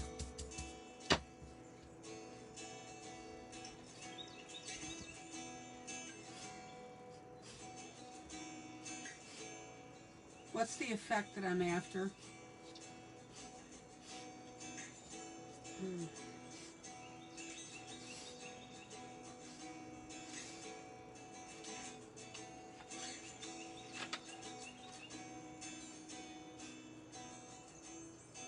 And then what I'm going to do is I'm going to take a very light marker. Okay, Rhonda says definition. Go over it with the pencils and the lines will show through.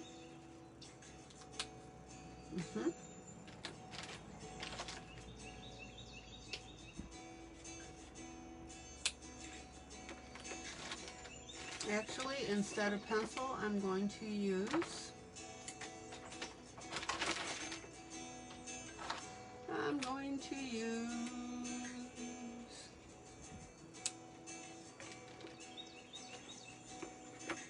a light marker.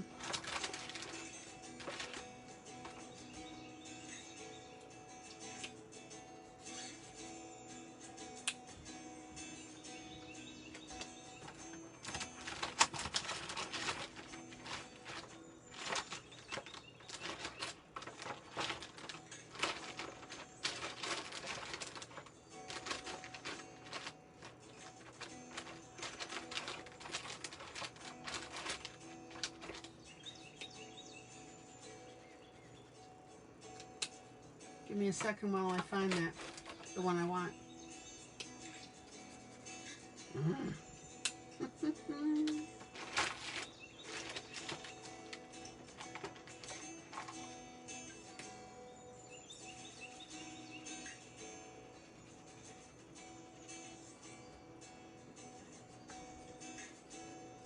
It'll work, except it's running out.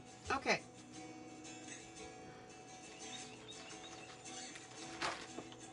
So, I'm using my Tammet dual tip pen, and I'm going to color over this now. And what I want you to see is everywhere that I made a cut with it on the paper, the marker seeps into the cut.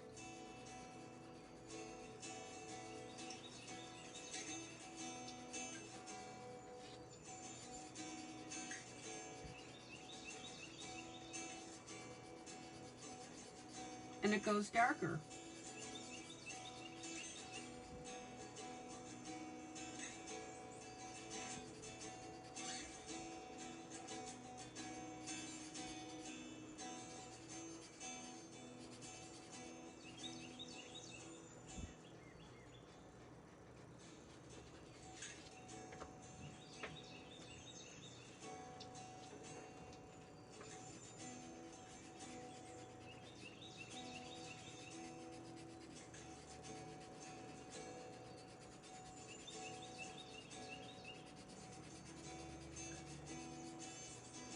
Now, I'm also deliberately not worrying about my marker covering 100%. I like the light color that I'm getting.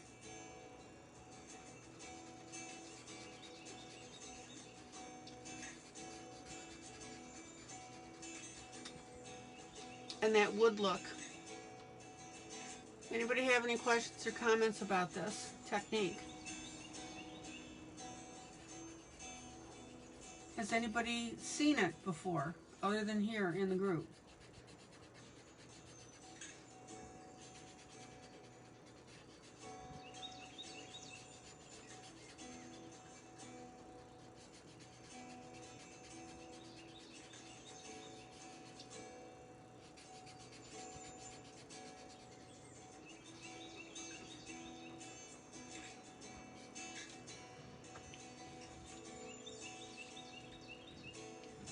Anybody have any questions or comments? And are looking at this and going, wow, that's pretty cool.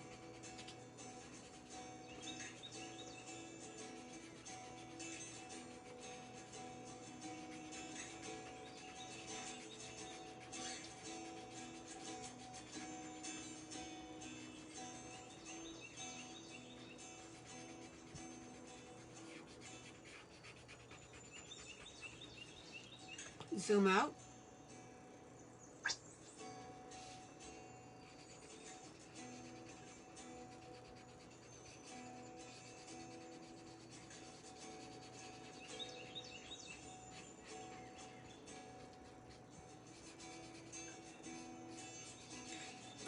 Now, one of the things that you can do, I'm going to show you by Angela. Maybe you could switch over to your computer. One of the things I'm going to do with my marker is just concentrate on the lines that I cut into the paper, and then I'll come back with colored pencil and work on the rest of it.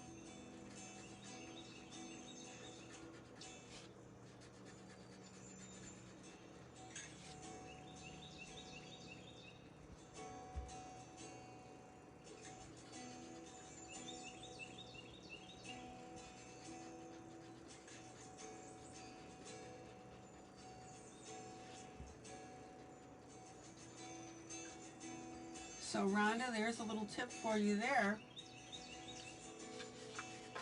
that if you want to save marker or you want to create a different effect, you can do that as well.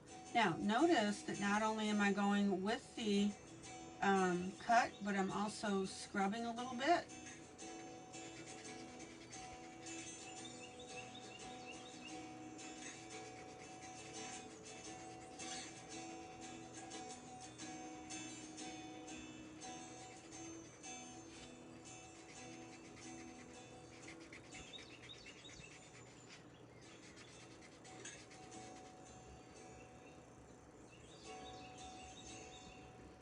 And creating the look on that line. Anybody have any questions about that?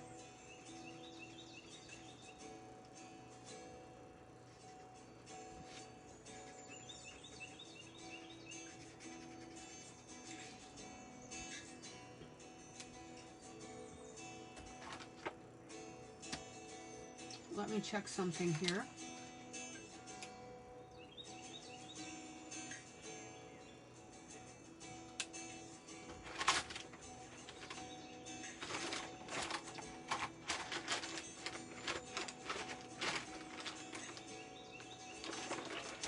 And do you guys like the effect? Like, dislike?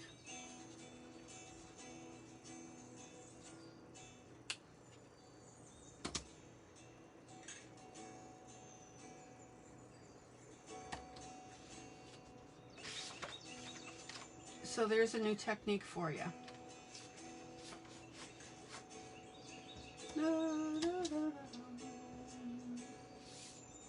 So what you can do now is you can go ahead and you can make some neat effects on here. For example, if you want to make a knot hole, make a knot hole.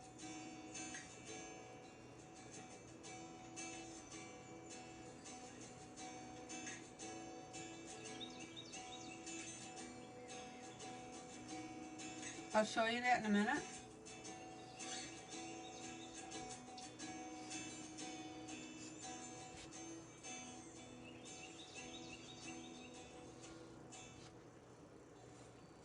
I'm not going to do the entire wall tonight. I just want to show you the idea.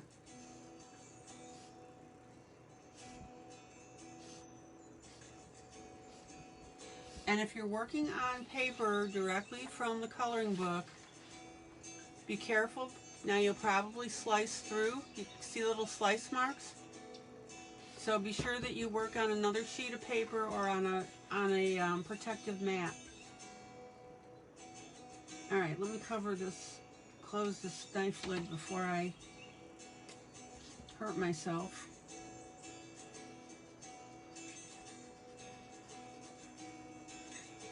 Zoom in.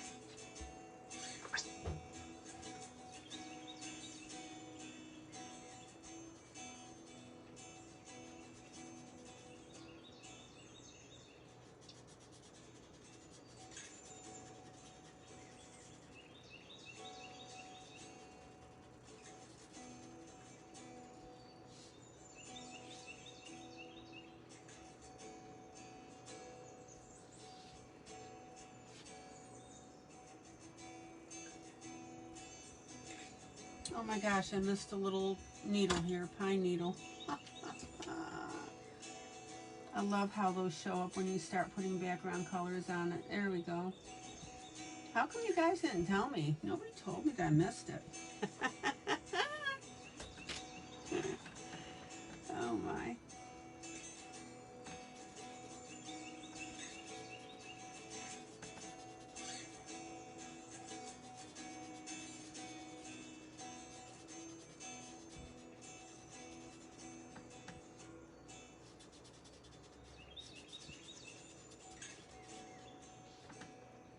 And then what I'm going to do is when I get right next to these little needles, I am going to go ahead and just fill that in with my marker.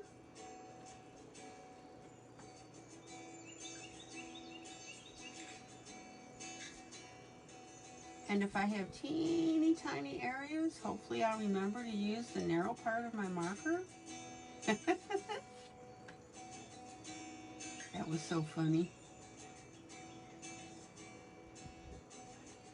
Angela reminded me. Says, ILene, why aren't you using the tiny part of your marker? And ILene thought, well, that was done.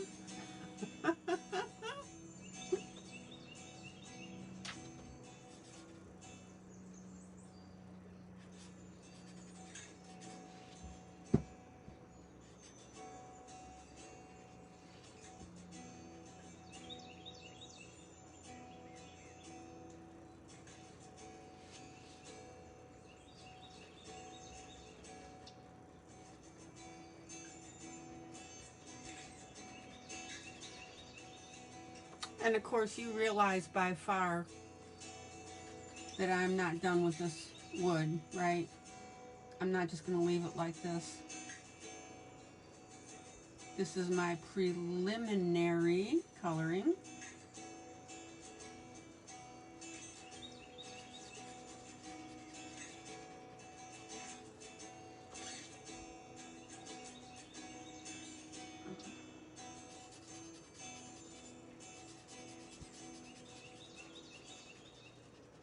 Now, Rhonda, you've used pencil over your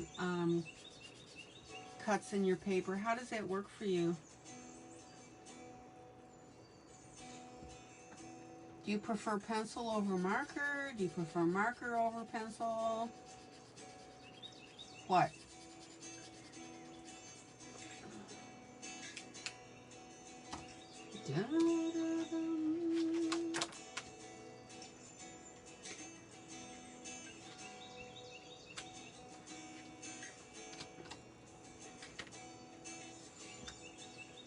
Zoom out. Right, not as good as marker. Exactly, because the marker flows in, the liquid flows in.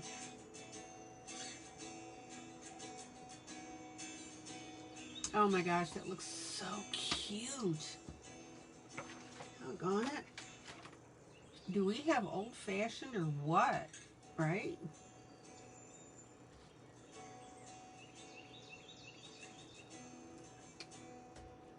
Okay, I'm going to use my teeny tiny end here.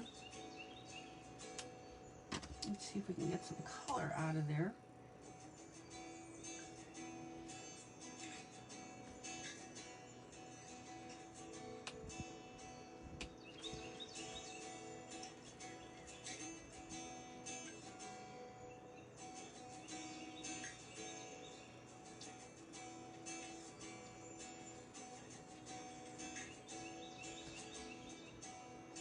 Does anybody have any questions about the method? Do you like it? Do you not like it?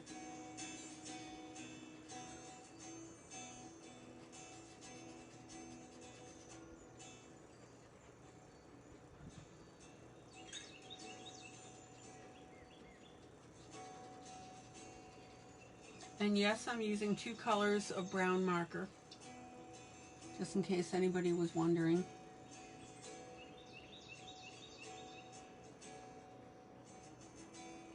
I gotta get that ribbon colored.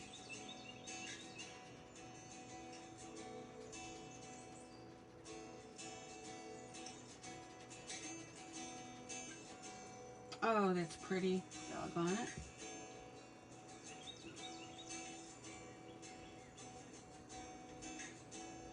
Zoom in.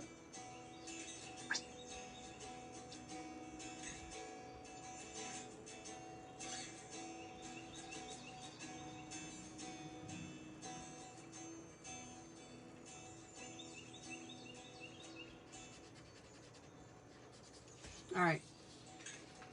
Oh, pretty. Zoom out.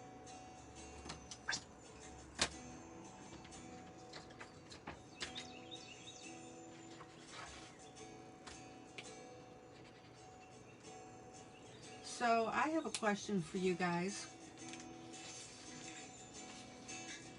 When you're coloring, do you ever look at your piece and go, wow, that is really cool? Do you compliment yourself?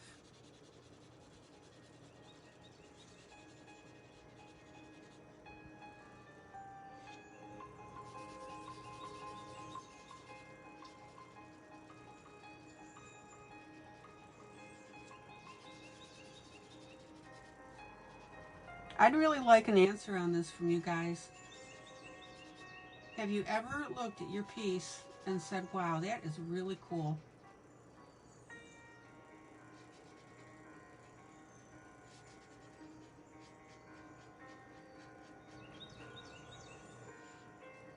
Okay, let me get that out.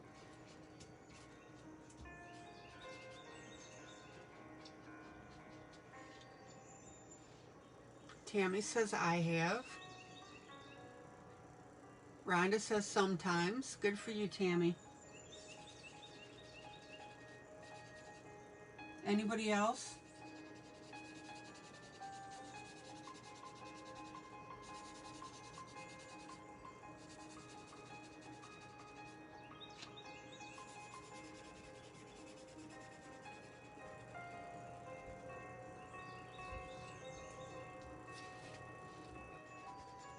I'm making a point here.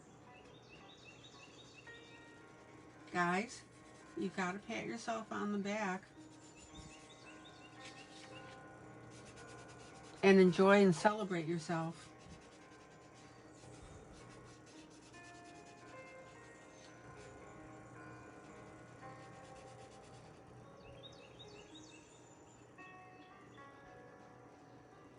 Mary says on a couple of pictures. Excellent. So do you guys know why I'm asking you that question? Why do you think I'm asking you that?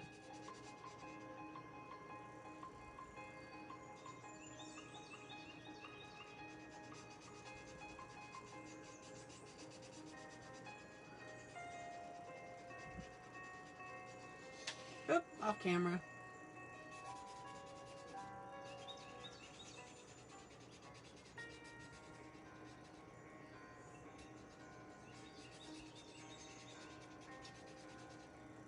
Tammy says it's hard to do. Okay, how come?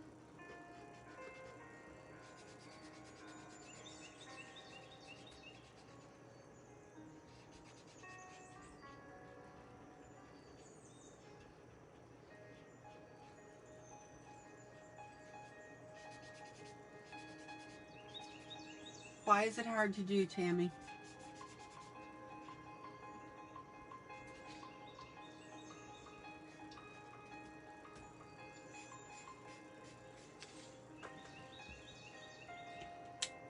Zoom out.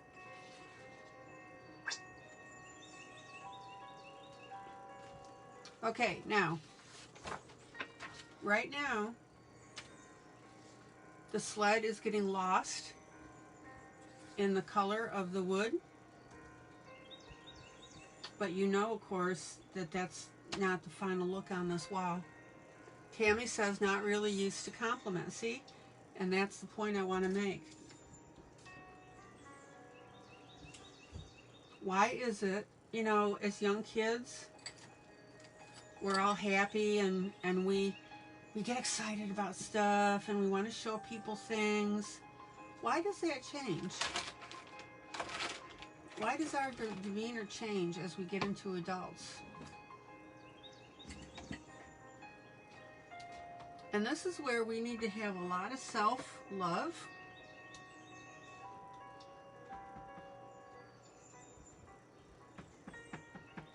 And celebration of yourself.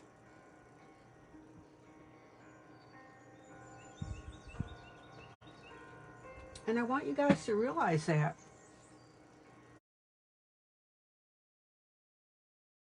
Because people get so wrapped up in being negative that they don't turn around and compliment somebody else.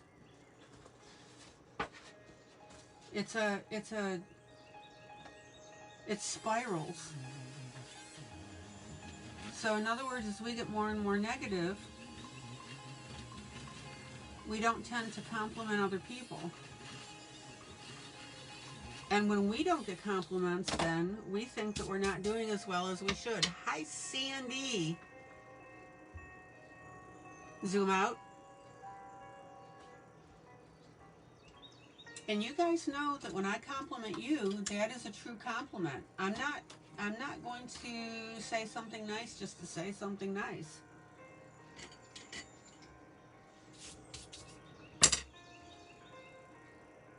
Mary says celebrate the little things, not just the big. If you only do big, you may never celebrate. Exactly. Zoom out. All right, let's take a look at this puppy. A brief overall. And that's why I want you guys in this group, because I'm teaching you guys to love yourselves. And not only am I teaching you to love yourselves, but I'm teaching you to think outward, be empathetic, and compliment other people, and not compliment them falsely. Right? Right. Okay. So I'll be working this down. It's not going to stay like that because it's making our sled disappear. So like I said, you know full well. Well, here, let me do a little bit, and then I'm going to do the bow. I quit yakking about it and do it.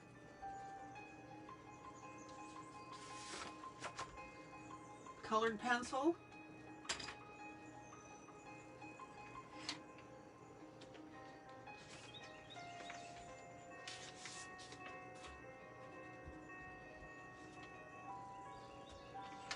Let me find a decent brown that I want.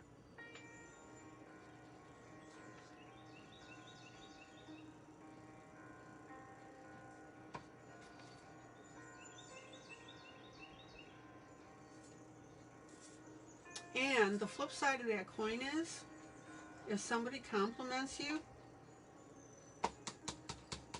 take the compliment to heart and enjoy it. Don't say things like, oh, it's nothing, or oh, it's, you know, it's not good, or whatever the case may be. You know, knock it off, guys.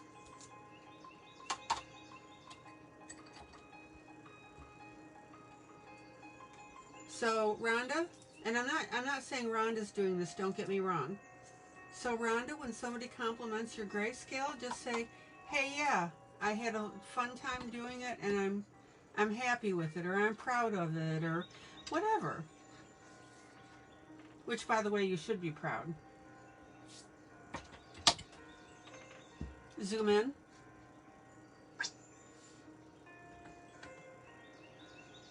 Okay, so what I'm going to do now is I'm going to define the seams in my wood.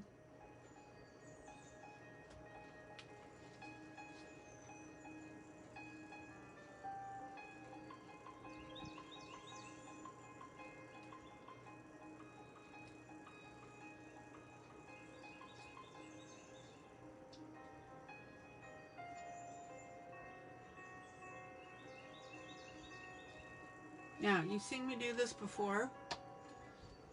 Rita says, walk down the street and tell a stranger how nice their hair is or how pretty their outfit is and see their reaction of happiness. I'm going to tell you a little story about that.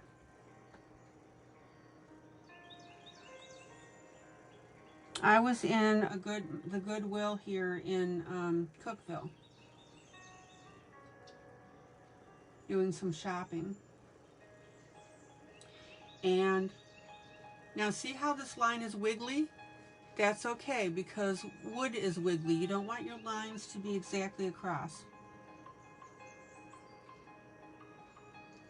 And I saw a young lady whose face, either through birth or through accident, her face was starkly darker on some parts and whiter in others. I can't think of the term.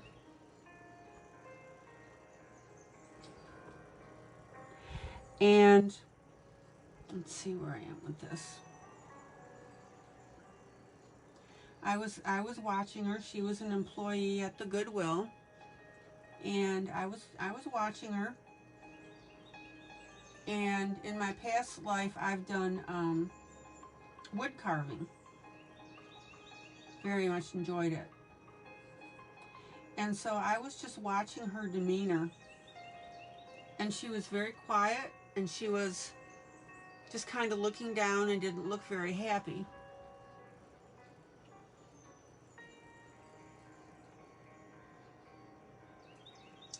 And what I suspect is, you know how people are, that when people have physical deformities or something different, it may not have been a deformity, it may just been a birth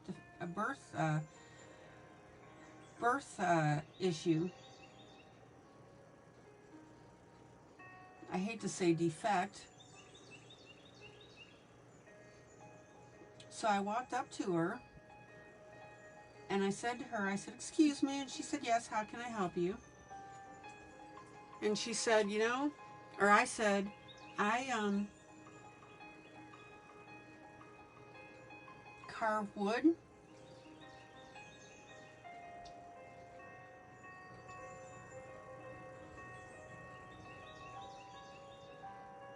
And I said, I was looking at your skin, at your face and your features are absolutely beautiful.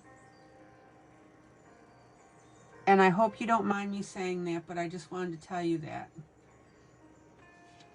I thought she was going to cry.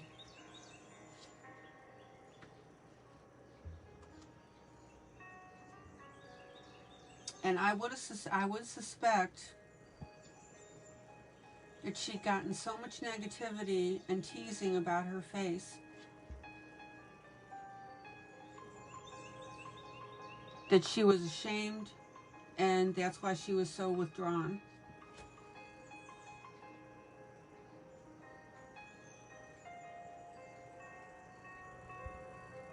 A lot of people are angry and upset now and frustrated and depressed because of what's going on with COVID, and now we're getting a resurgence apparently. And I really want you guys to take this to heart, both for yourselves. I compliment you. I compliment you.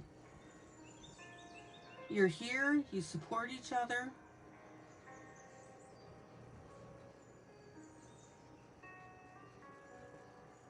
You guys are posting really pretty pieces.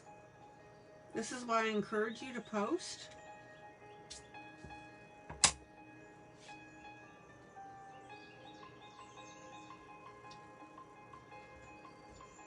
And I want you guys to pat yourselves on the back, even just for being here.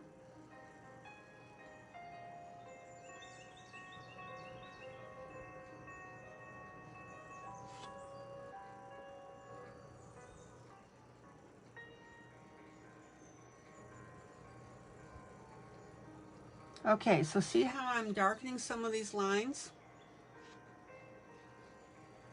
And as Rita said, you know, you walk down the street and tell a stranger how nice their hair is or how pretty they look.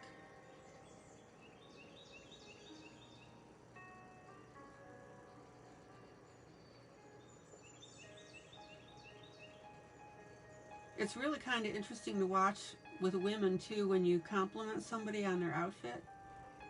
They'll almost blush.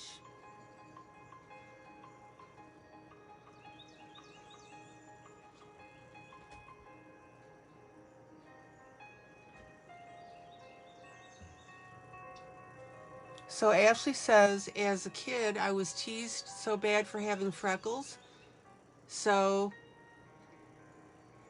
I covered them up with makeup to hide them, of course. All I've ever received as an adult is compliments on them and stories of angel kisses, or how each one is a memory.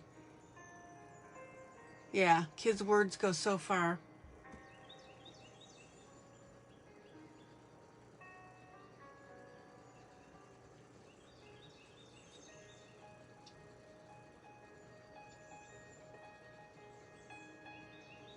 I will not put up with kids teasing each other like that. And then you'll hear parents say, oh, you know, it's no big deal. They're just joking around. Excuse me, it is a big deal. Because when we're young, we, you know, as Ashley said, we're very impressionable. And that's why I don't want anybody to be embarrassed about how they look, how they talk.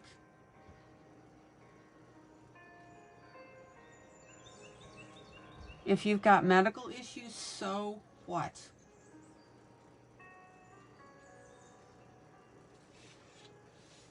If you have Parkinson's, so what? I compliment you for being in this group and doing your coloring.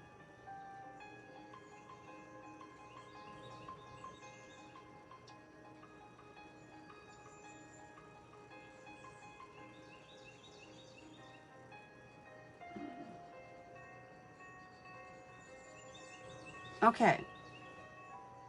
Zoom out. Now again, I'm still working on the blending of this wood, right?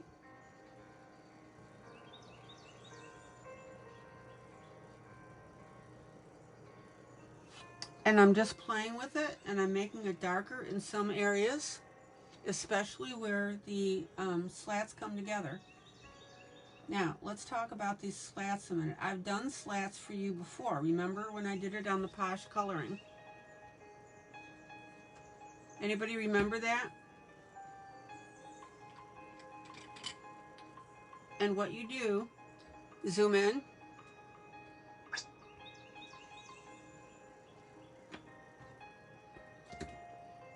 Mary says, can I get prayers for a friend? Her name is Leona.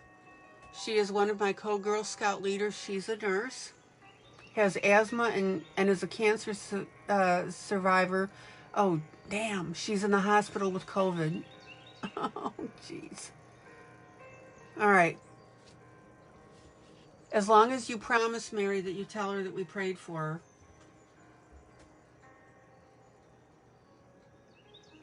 Lord God, in the holy name of Jesus Christ, we take this moment to ask you to tug at your robe and ask you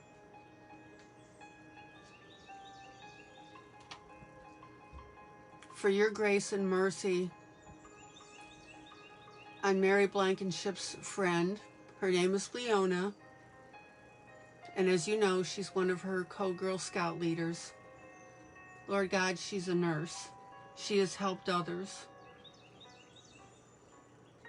Unfortunately, she has asthma, but gracefully, she's a cancer survivor, but at the moment, she's in the hospital with COVID. Lord God, at this very moment, I ask you in your glorious mercy to reach down and envelop her with a sense of well-being, that at 9:30 p.m. Central Standard Time, she has a feeling of grace and mercy and release, that she is going to get over this COVID. She's probably taken care of others, and now she's got it. And she knows the drill with this COVID. Mary and I and the group are coming to you and asking you to take care of this woman. She's taken care of others. Now we're asking that you take care of hers. I thank you, God, for your mercy and your grace. And I have the faith that you will handle this issue with her. In the holy name of Jesus Christ, I pray for Leona. Amen.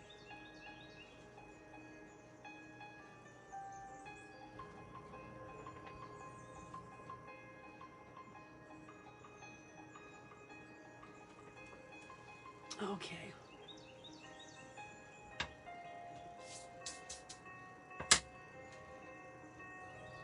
Mary, your promise that you'll text her or get in touch with her if you can, or contact a friend of hers to tell her that we prayed for her. Zoom out.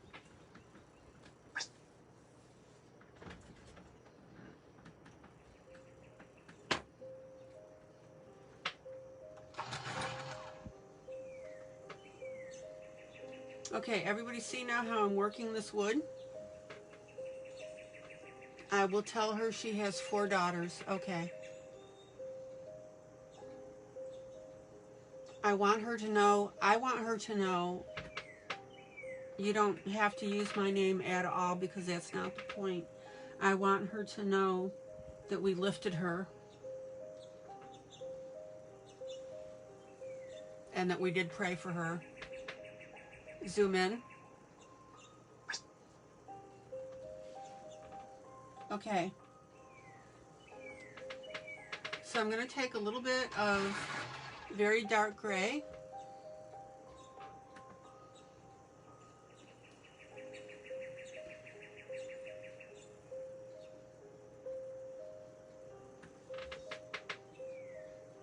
I'll tell you what, with everything that I am reading, I am so glad that I got the COVID shot.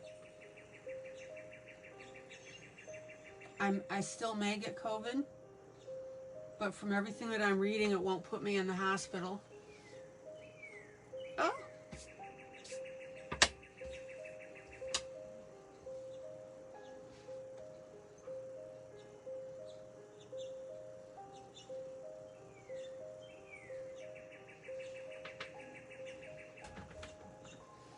All right. And for anybody that's new, that's what we also do in this group. If you have a prayer request, we'll go ahead and do it. All right, notice how I'm putting this black on here in order to give this wood texture in the gap. I'm sorry, dark gray.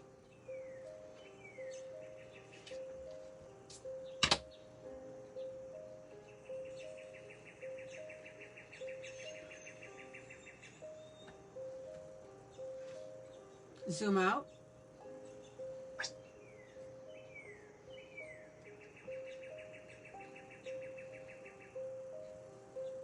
Now, you've got to have a very narrow point to do this.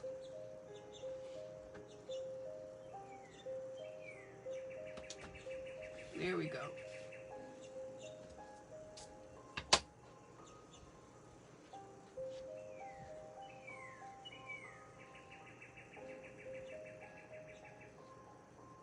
And then what I'm doing is I'm carrying some of this gray into the pattern of the wood.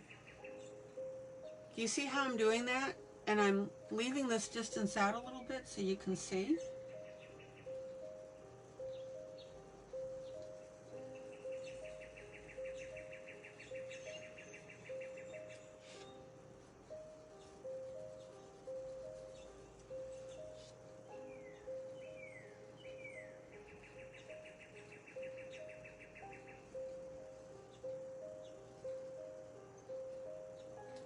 So this wood piece is pretty robust now with color and pattern.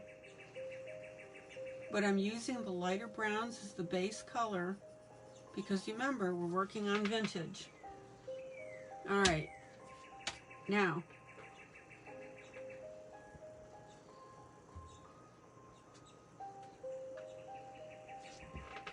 I'm going to take my blender pencil, zoom in, zoom in. I'm going to use the side of it because I want to blunt the impact.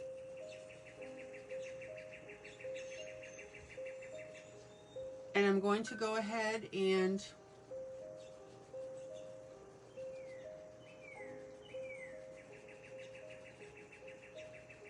smooth out this wood.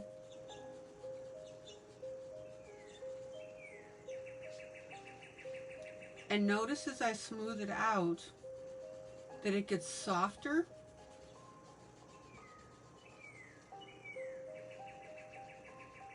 Now you want to be careful about going over your line where I added the shading here. We don't want to really soften that. So I'm going to leave that alone.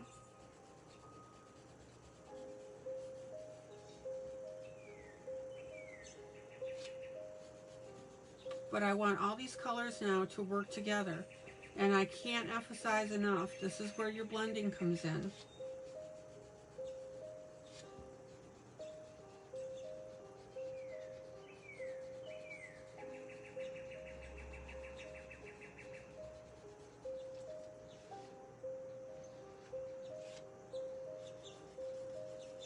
And just like my pencils, so I'm holding my pencil like this because, or my blender like this because it's a shorty.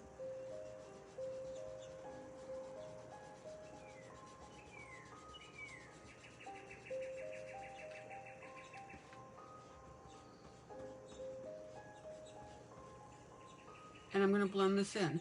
Now,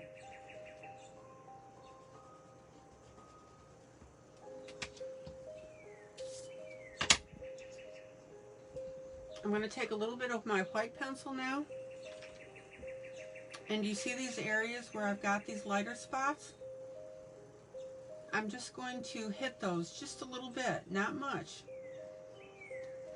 Because you don't want stark lines in here. You just want to lighten whatever areas that you have.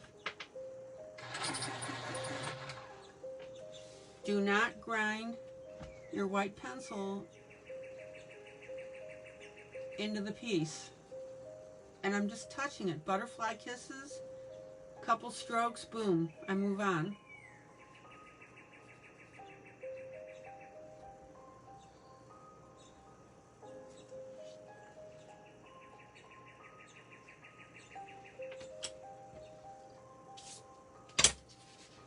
Zoom out.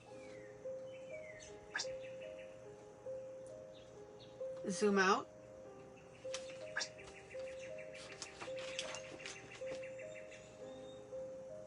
I'm going to leave this wood at the very top like it is.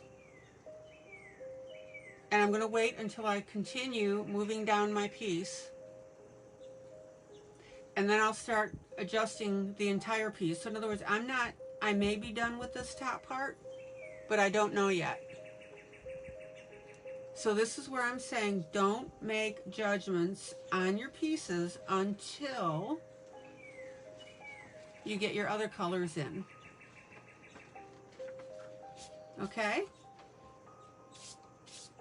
And I've got a bow to do. Questions or comments? And do you notice now how my wiggly line here in my darker gray makes it look really cool? That these are wood slats.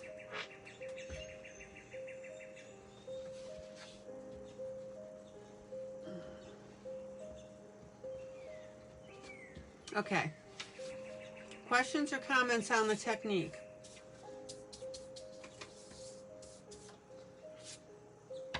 And I hope you guys are feeling better about yourselves tonight while we've been talking. I want you in this group. I want you enjoying yourself. And I want you to stop this self-criticism and all this negative garbage. And quit watching the news.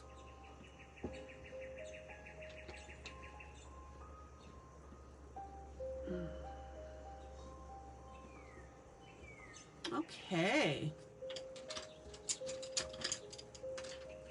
I take care of my peeps, and I want you guys to be happy. Okay, let me do something here. Oops.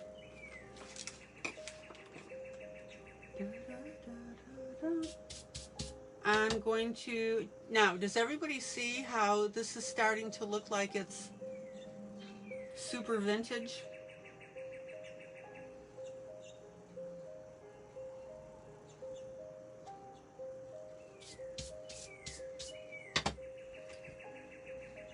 And when I say that I want you to be happy, I want you to be content and comfortable. I want you to be comfortable in your own skin and loving yourselves.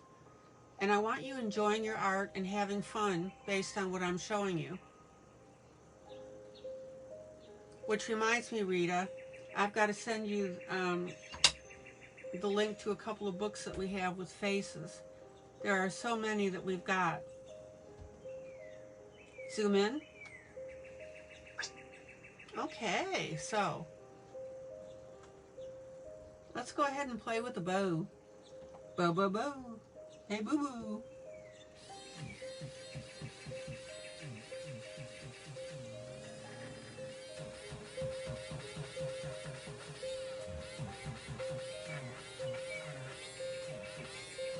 And guys, please take care of yourselves. If you have toxic friends, get rid of them. You can't afford that poison in your life. I know it's going to be painful.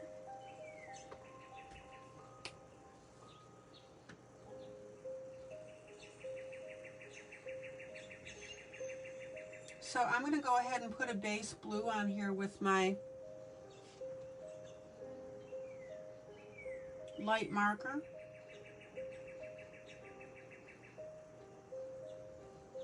Sometimes you just got to let go. As painful as it is.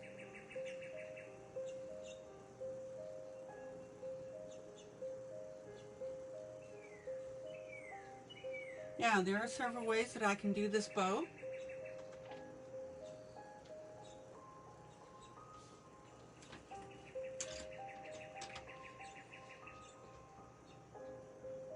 If someone or something is pulling you down in life, get rid of it.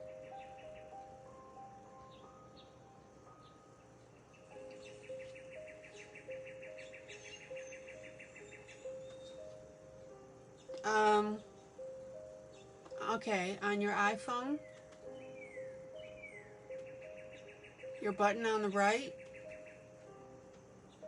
there's that one button, and then a button on your button on the, wait a minute.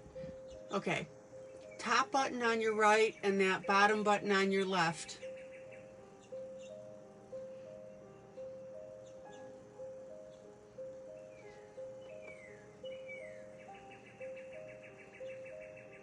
And if that doesn't make sense, Rhonda,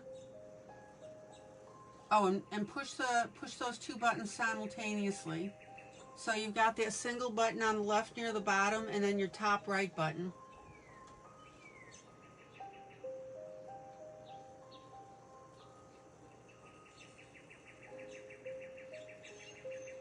And if that doesn't help, go to Google and say, how do I take a screenshot with my iPhone? And it will walk you through that.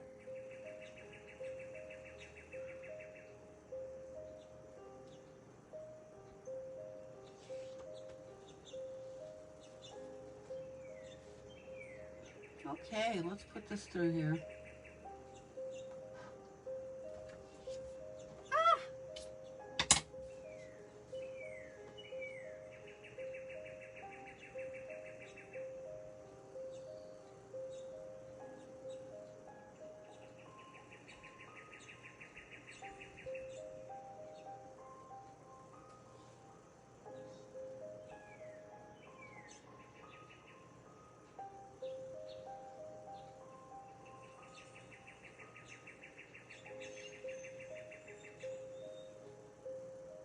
Okay. Oh man, pretty. Now, my marker is streaking a little bit. I'm not worried about that at all because I like that look.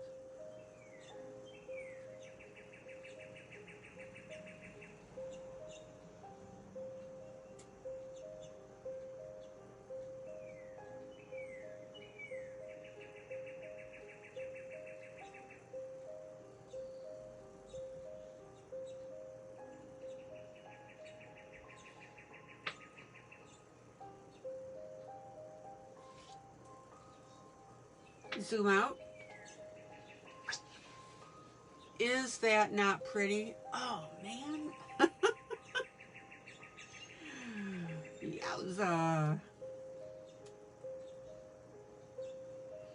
Now notice that I'm going with a soft blue, right?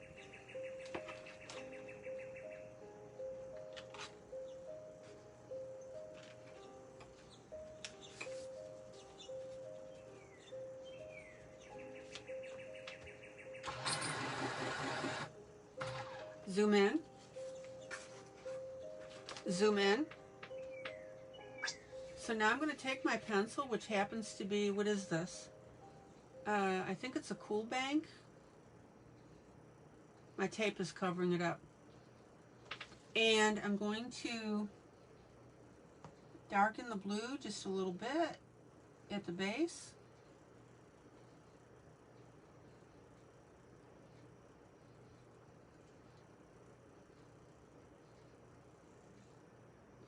And I'm going to add a little bit of shading at the top. You'll see why in a second.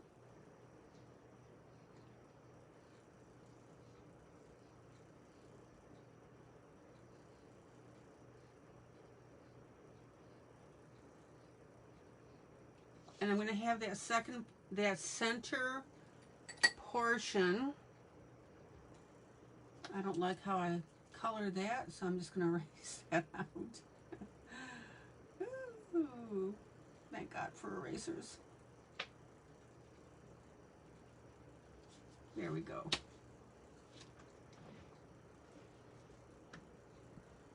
And I'm going to put a little bit of shading here. And this is the inside of our bow, so we're going to make that a little darker, just a tad. So I'm going to zoom in. I'm going to make this whole area a little darker than this. And then I'm going to go around and make that darker yet. So do you see how I'm making different gradients of color on the inside of the bow because it's in a shaded area? There we go.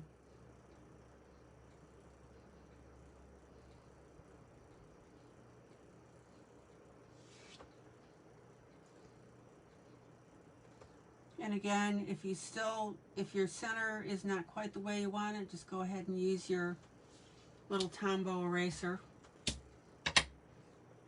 and shape that little sheen area to the way that you want it. Okay. So let's go ahead and do this side. I'm not done.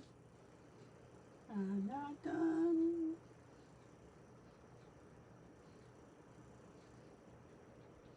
so here's my color next to the tie.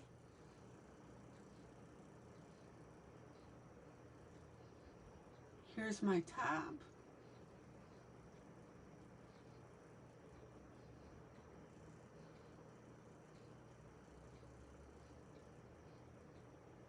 And I'm going to carry that shading all the way down.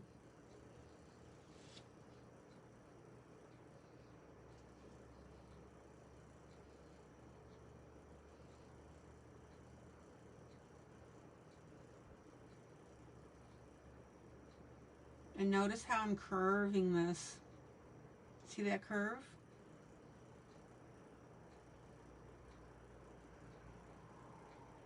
There we go. Cool.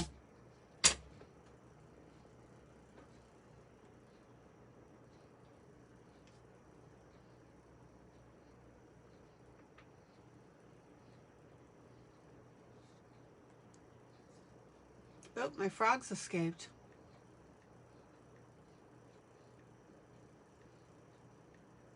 Well, dang.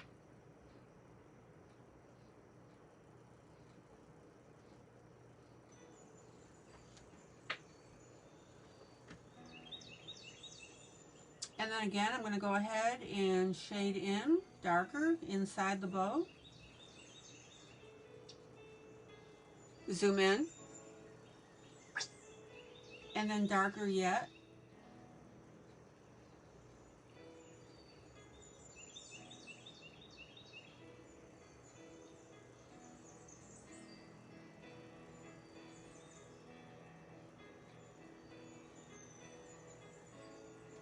Okay. Everybody see how this is taking shape.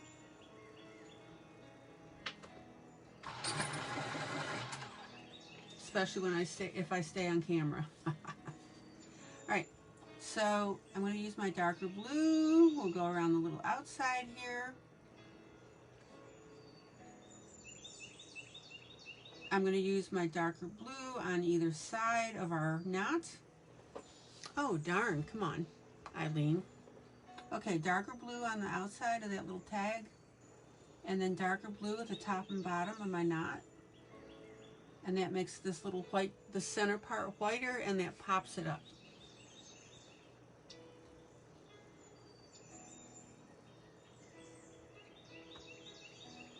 So Mary says, I will try to send it, but she is so happy that we prayed, and please continue. She thanks us for the prayers. Oh, she is so welcome.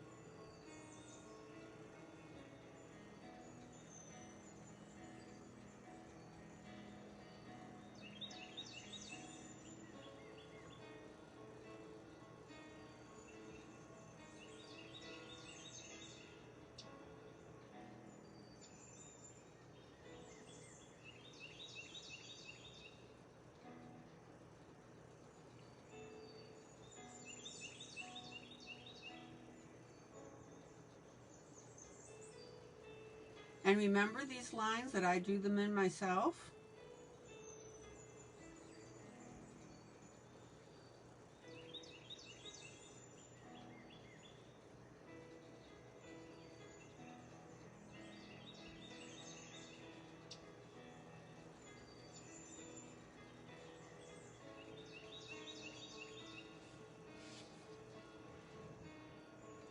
They are sending her to a more COVID treatment hospital.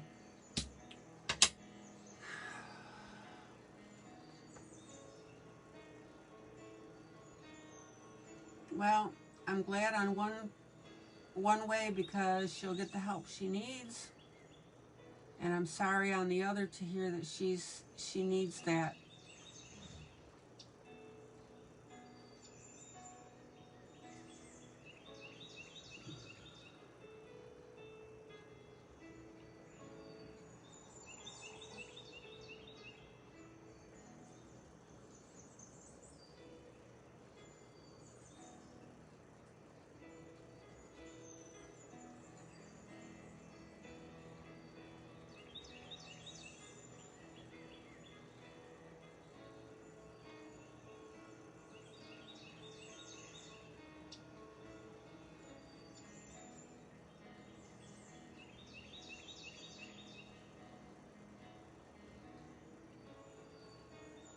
zoom out.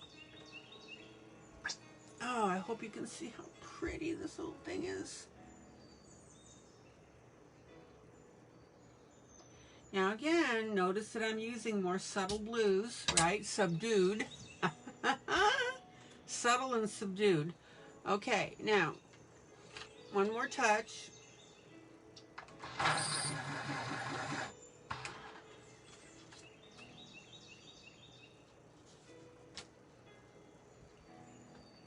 Well, two more touches actually. I'm going to take, zoom in, zoom in,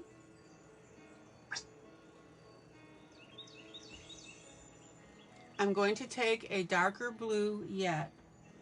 So I had my lightest blue, which was my marker, my medium blue, which was the blue that I just used, and now I've got a darker blue yet, and I'm going to go ahead and concentrate those colors along our edges and in our little divots where the bow comes together.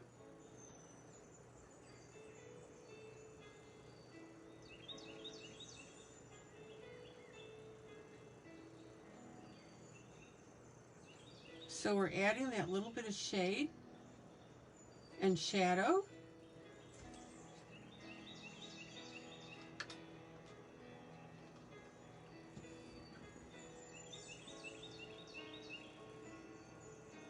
And I'm also just going to put a little bit of dark along the outside for that dimension, but I'm going to blend it in.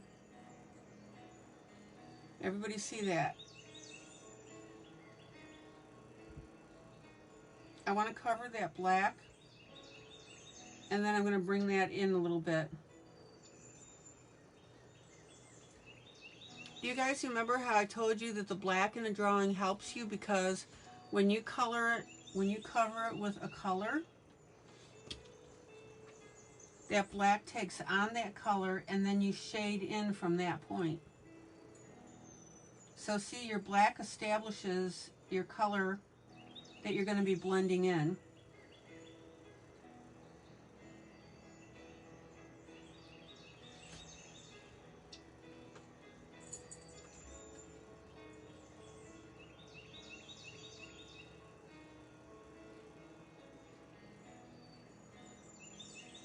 All right.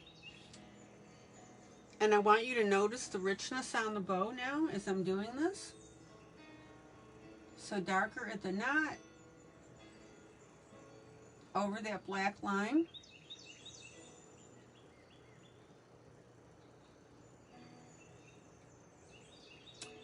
And we'll blend that in.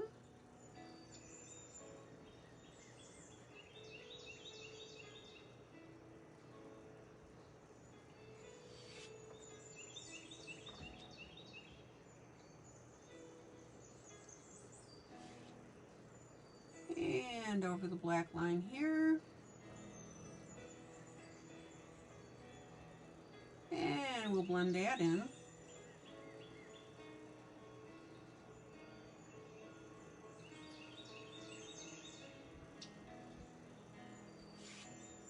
And over my black line down here.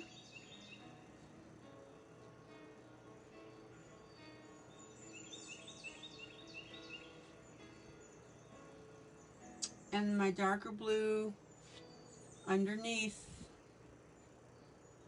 that bow right here, because it's casting a shadow, right? And don't just make a straight line. Bring it out. See how I'm coming out further, further, further, further.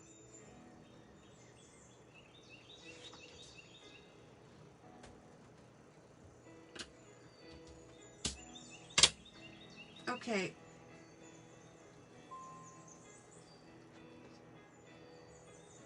Now, you see the distinct color difference between here, here, and here, right?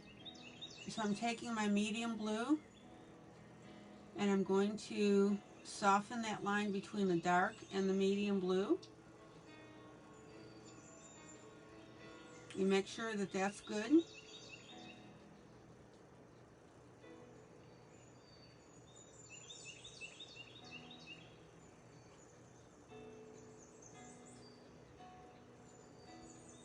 And guys, remember, it's taking longer because I'm teaching you. When you do it and you get this down, it's going to take you 2 seconds.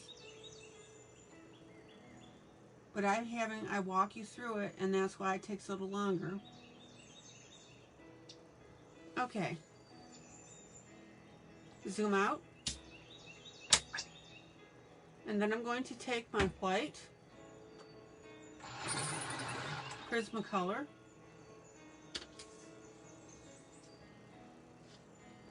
and I'm going to kick up this shine a little more, and I'm also going to blend in teeny tiny circles between my medium blue and this white area here. Zoom in. And what I want you to see here is you watch this, all of a sudden this ribbon gets very soft looking. See it? Watch on here.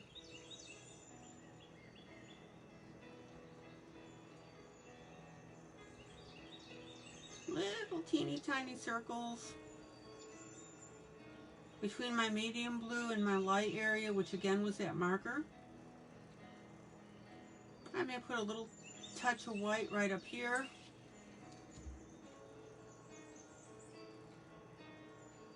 Got a few crumblies, I'm going to ignore it. And then I'm going to come down here, blend in between the medium and the light.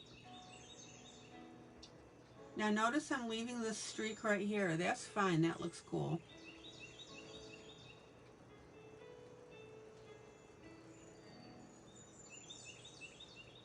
But I'm just softening.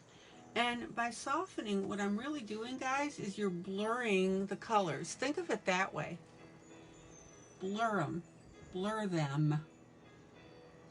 Not blur 'em.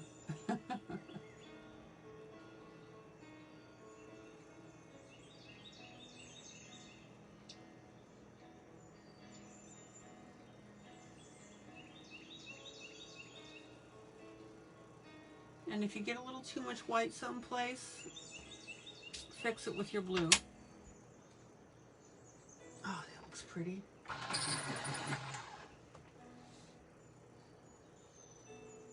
So I'm going to hit my white right here. A few crumblies. I'm going to hit my white right here in the center, which is my high point. And I'm going to hit my lighter area. I should be saying lighter area because it's that light blue. Zoom out. Zoom out.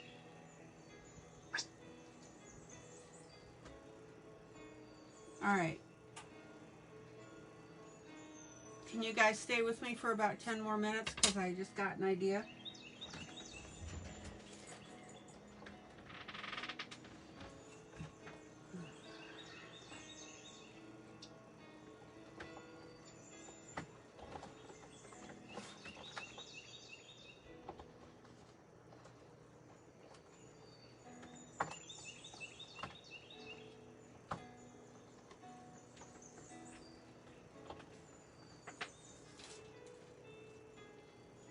I promise I won't be long, but you'll like this, I think.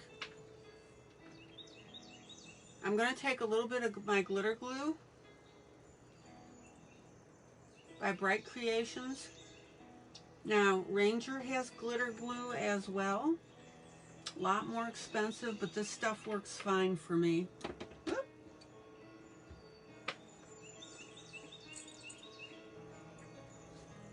All right. Ashley says she's still here. Ash, I love ya. You're a sweetie.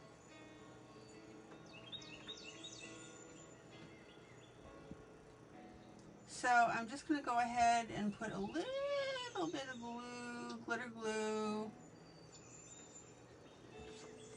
And notice that I didn't put a solid line.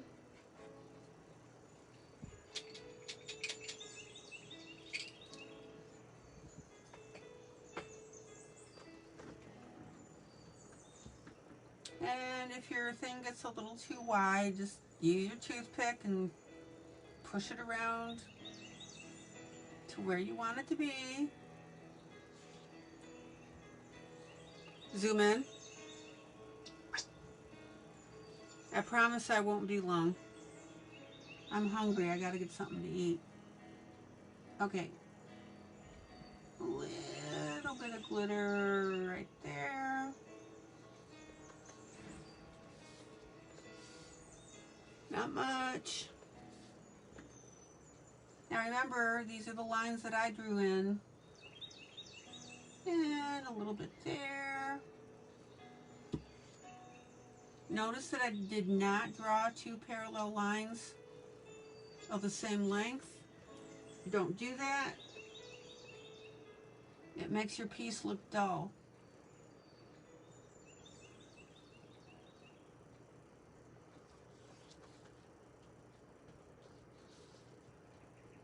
But see how that little touch? And then I'm going to put a little glue here.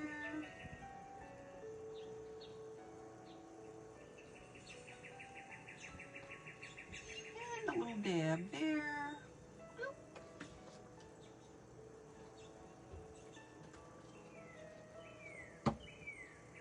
If it thins out like it did here, you can just poke it with your toothpick and even out the stream of glitter.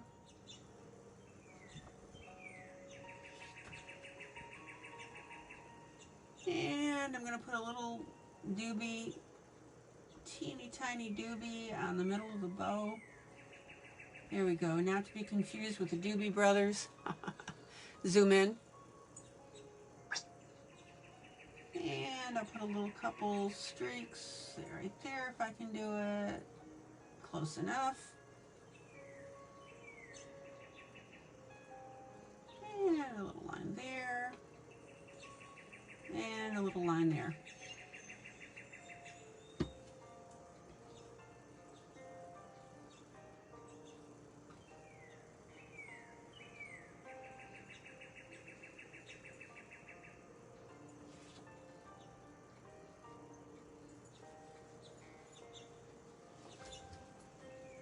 Just a little bit.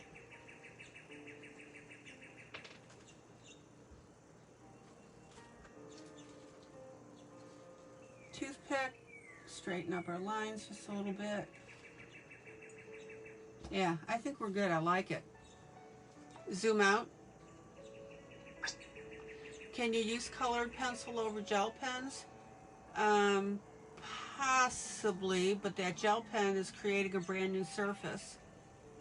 So Sandy, what you need to do is just experiment with it and see if it works for you based on the gel pens and the pencils that you have. Try it on a scrap piece of paper.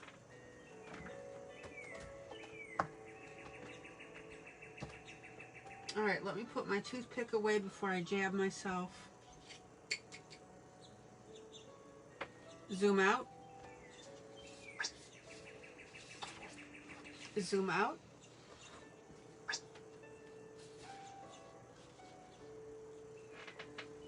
Zoom out. So what do you think?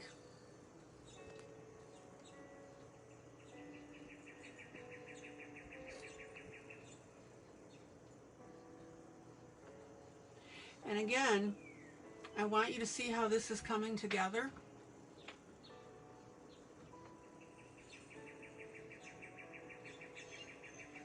And this is why I don't want you to get discouraged in the middle of it.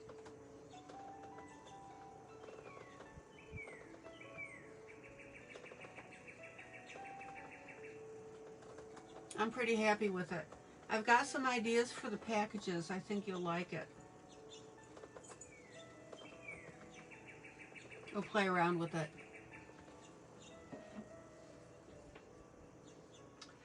Okay.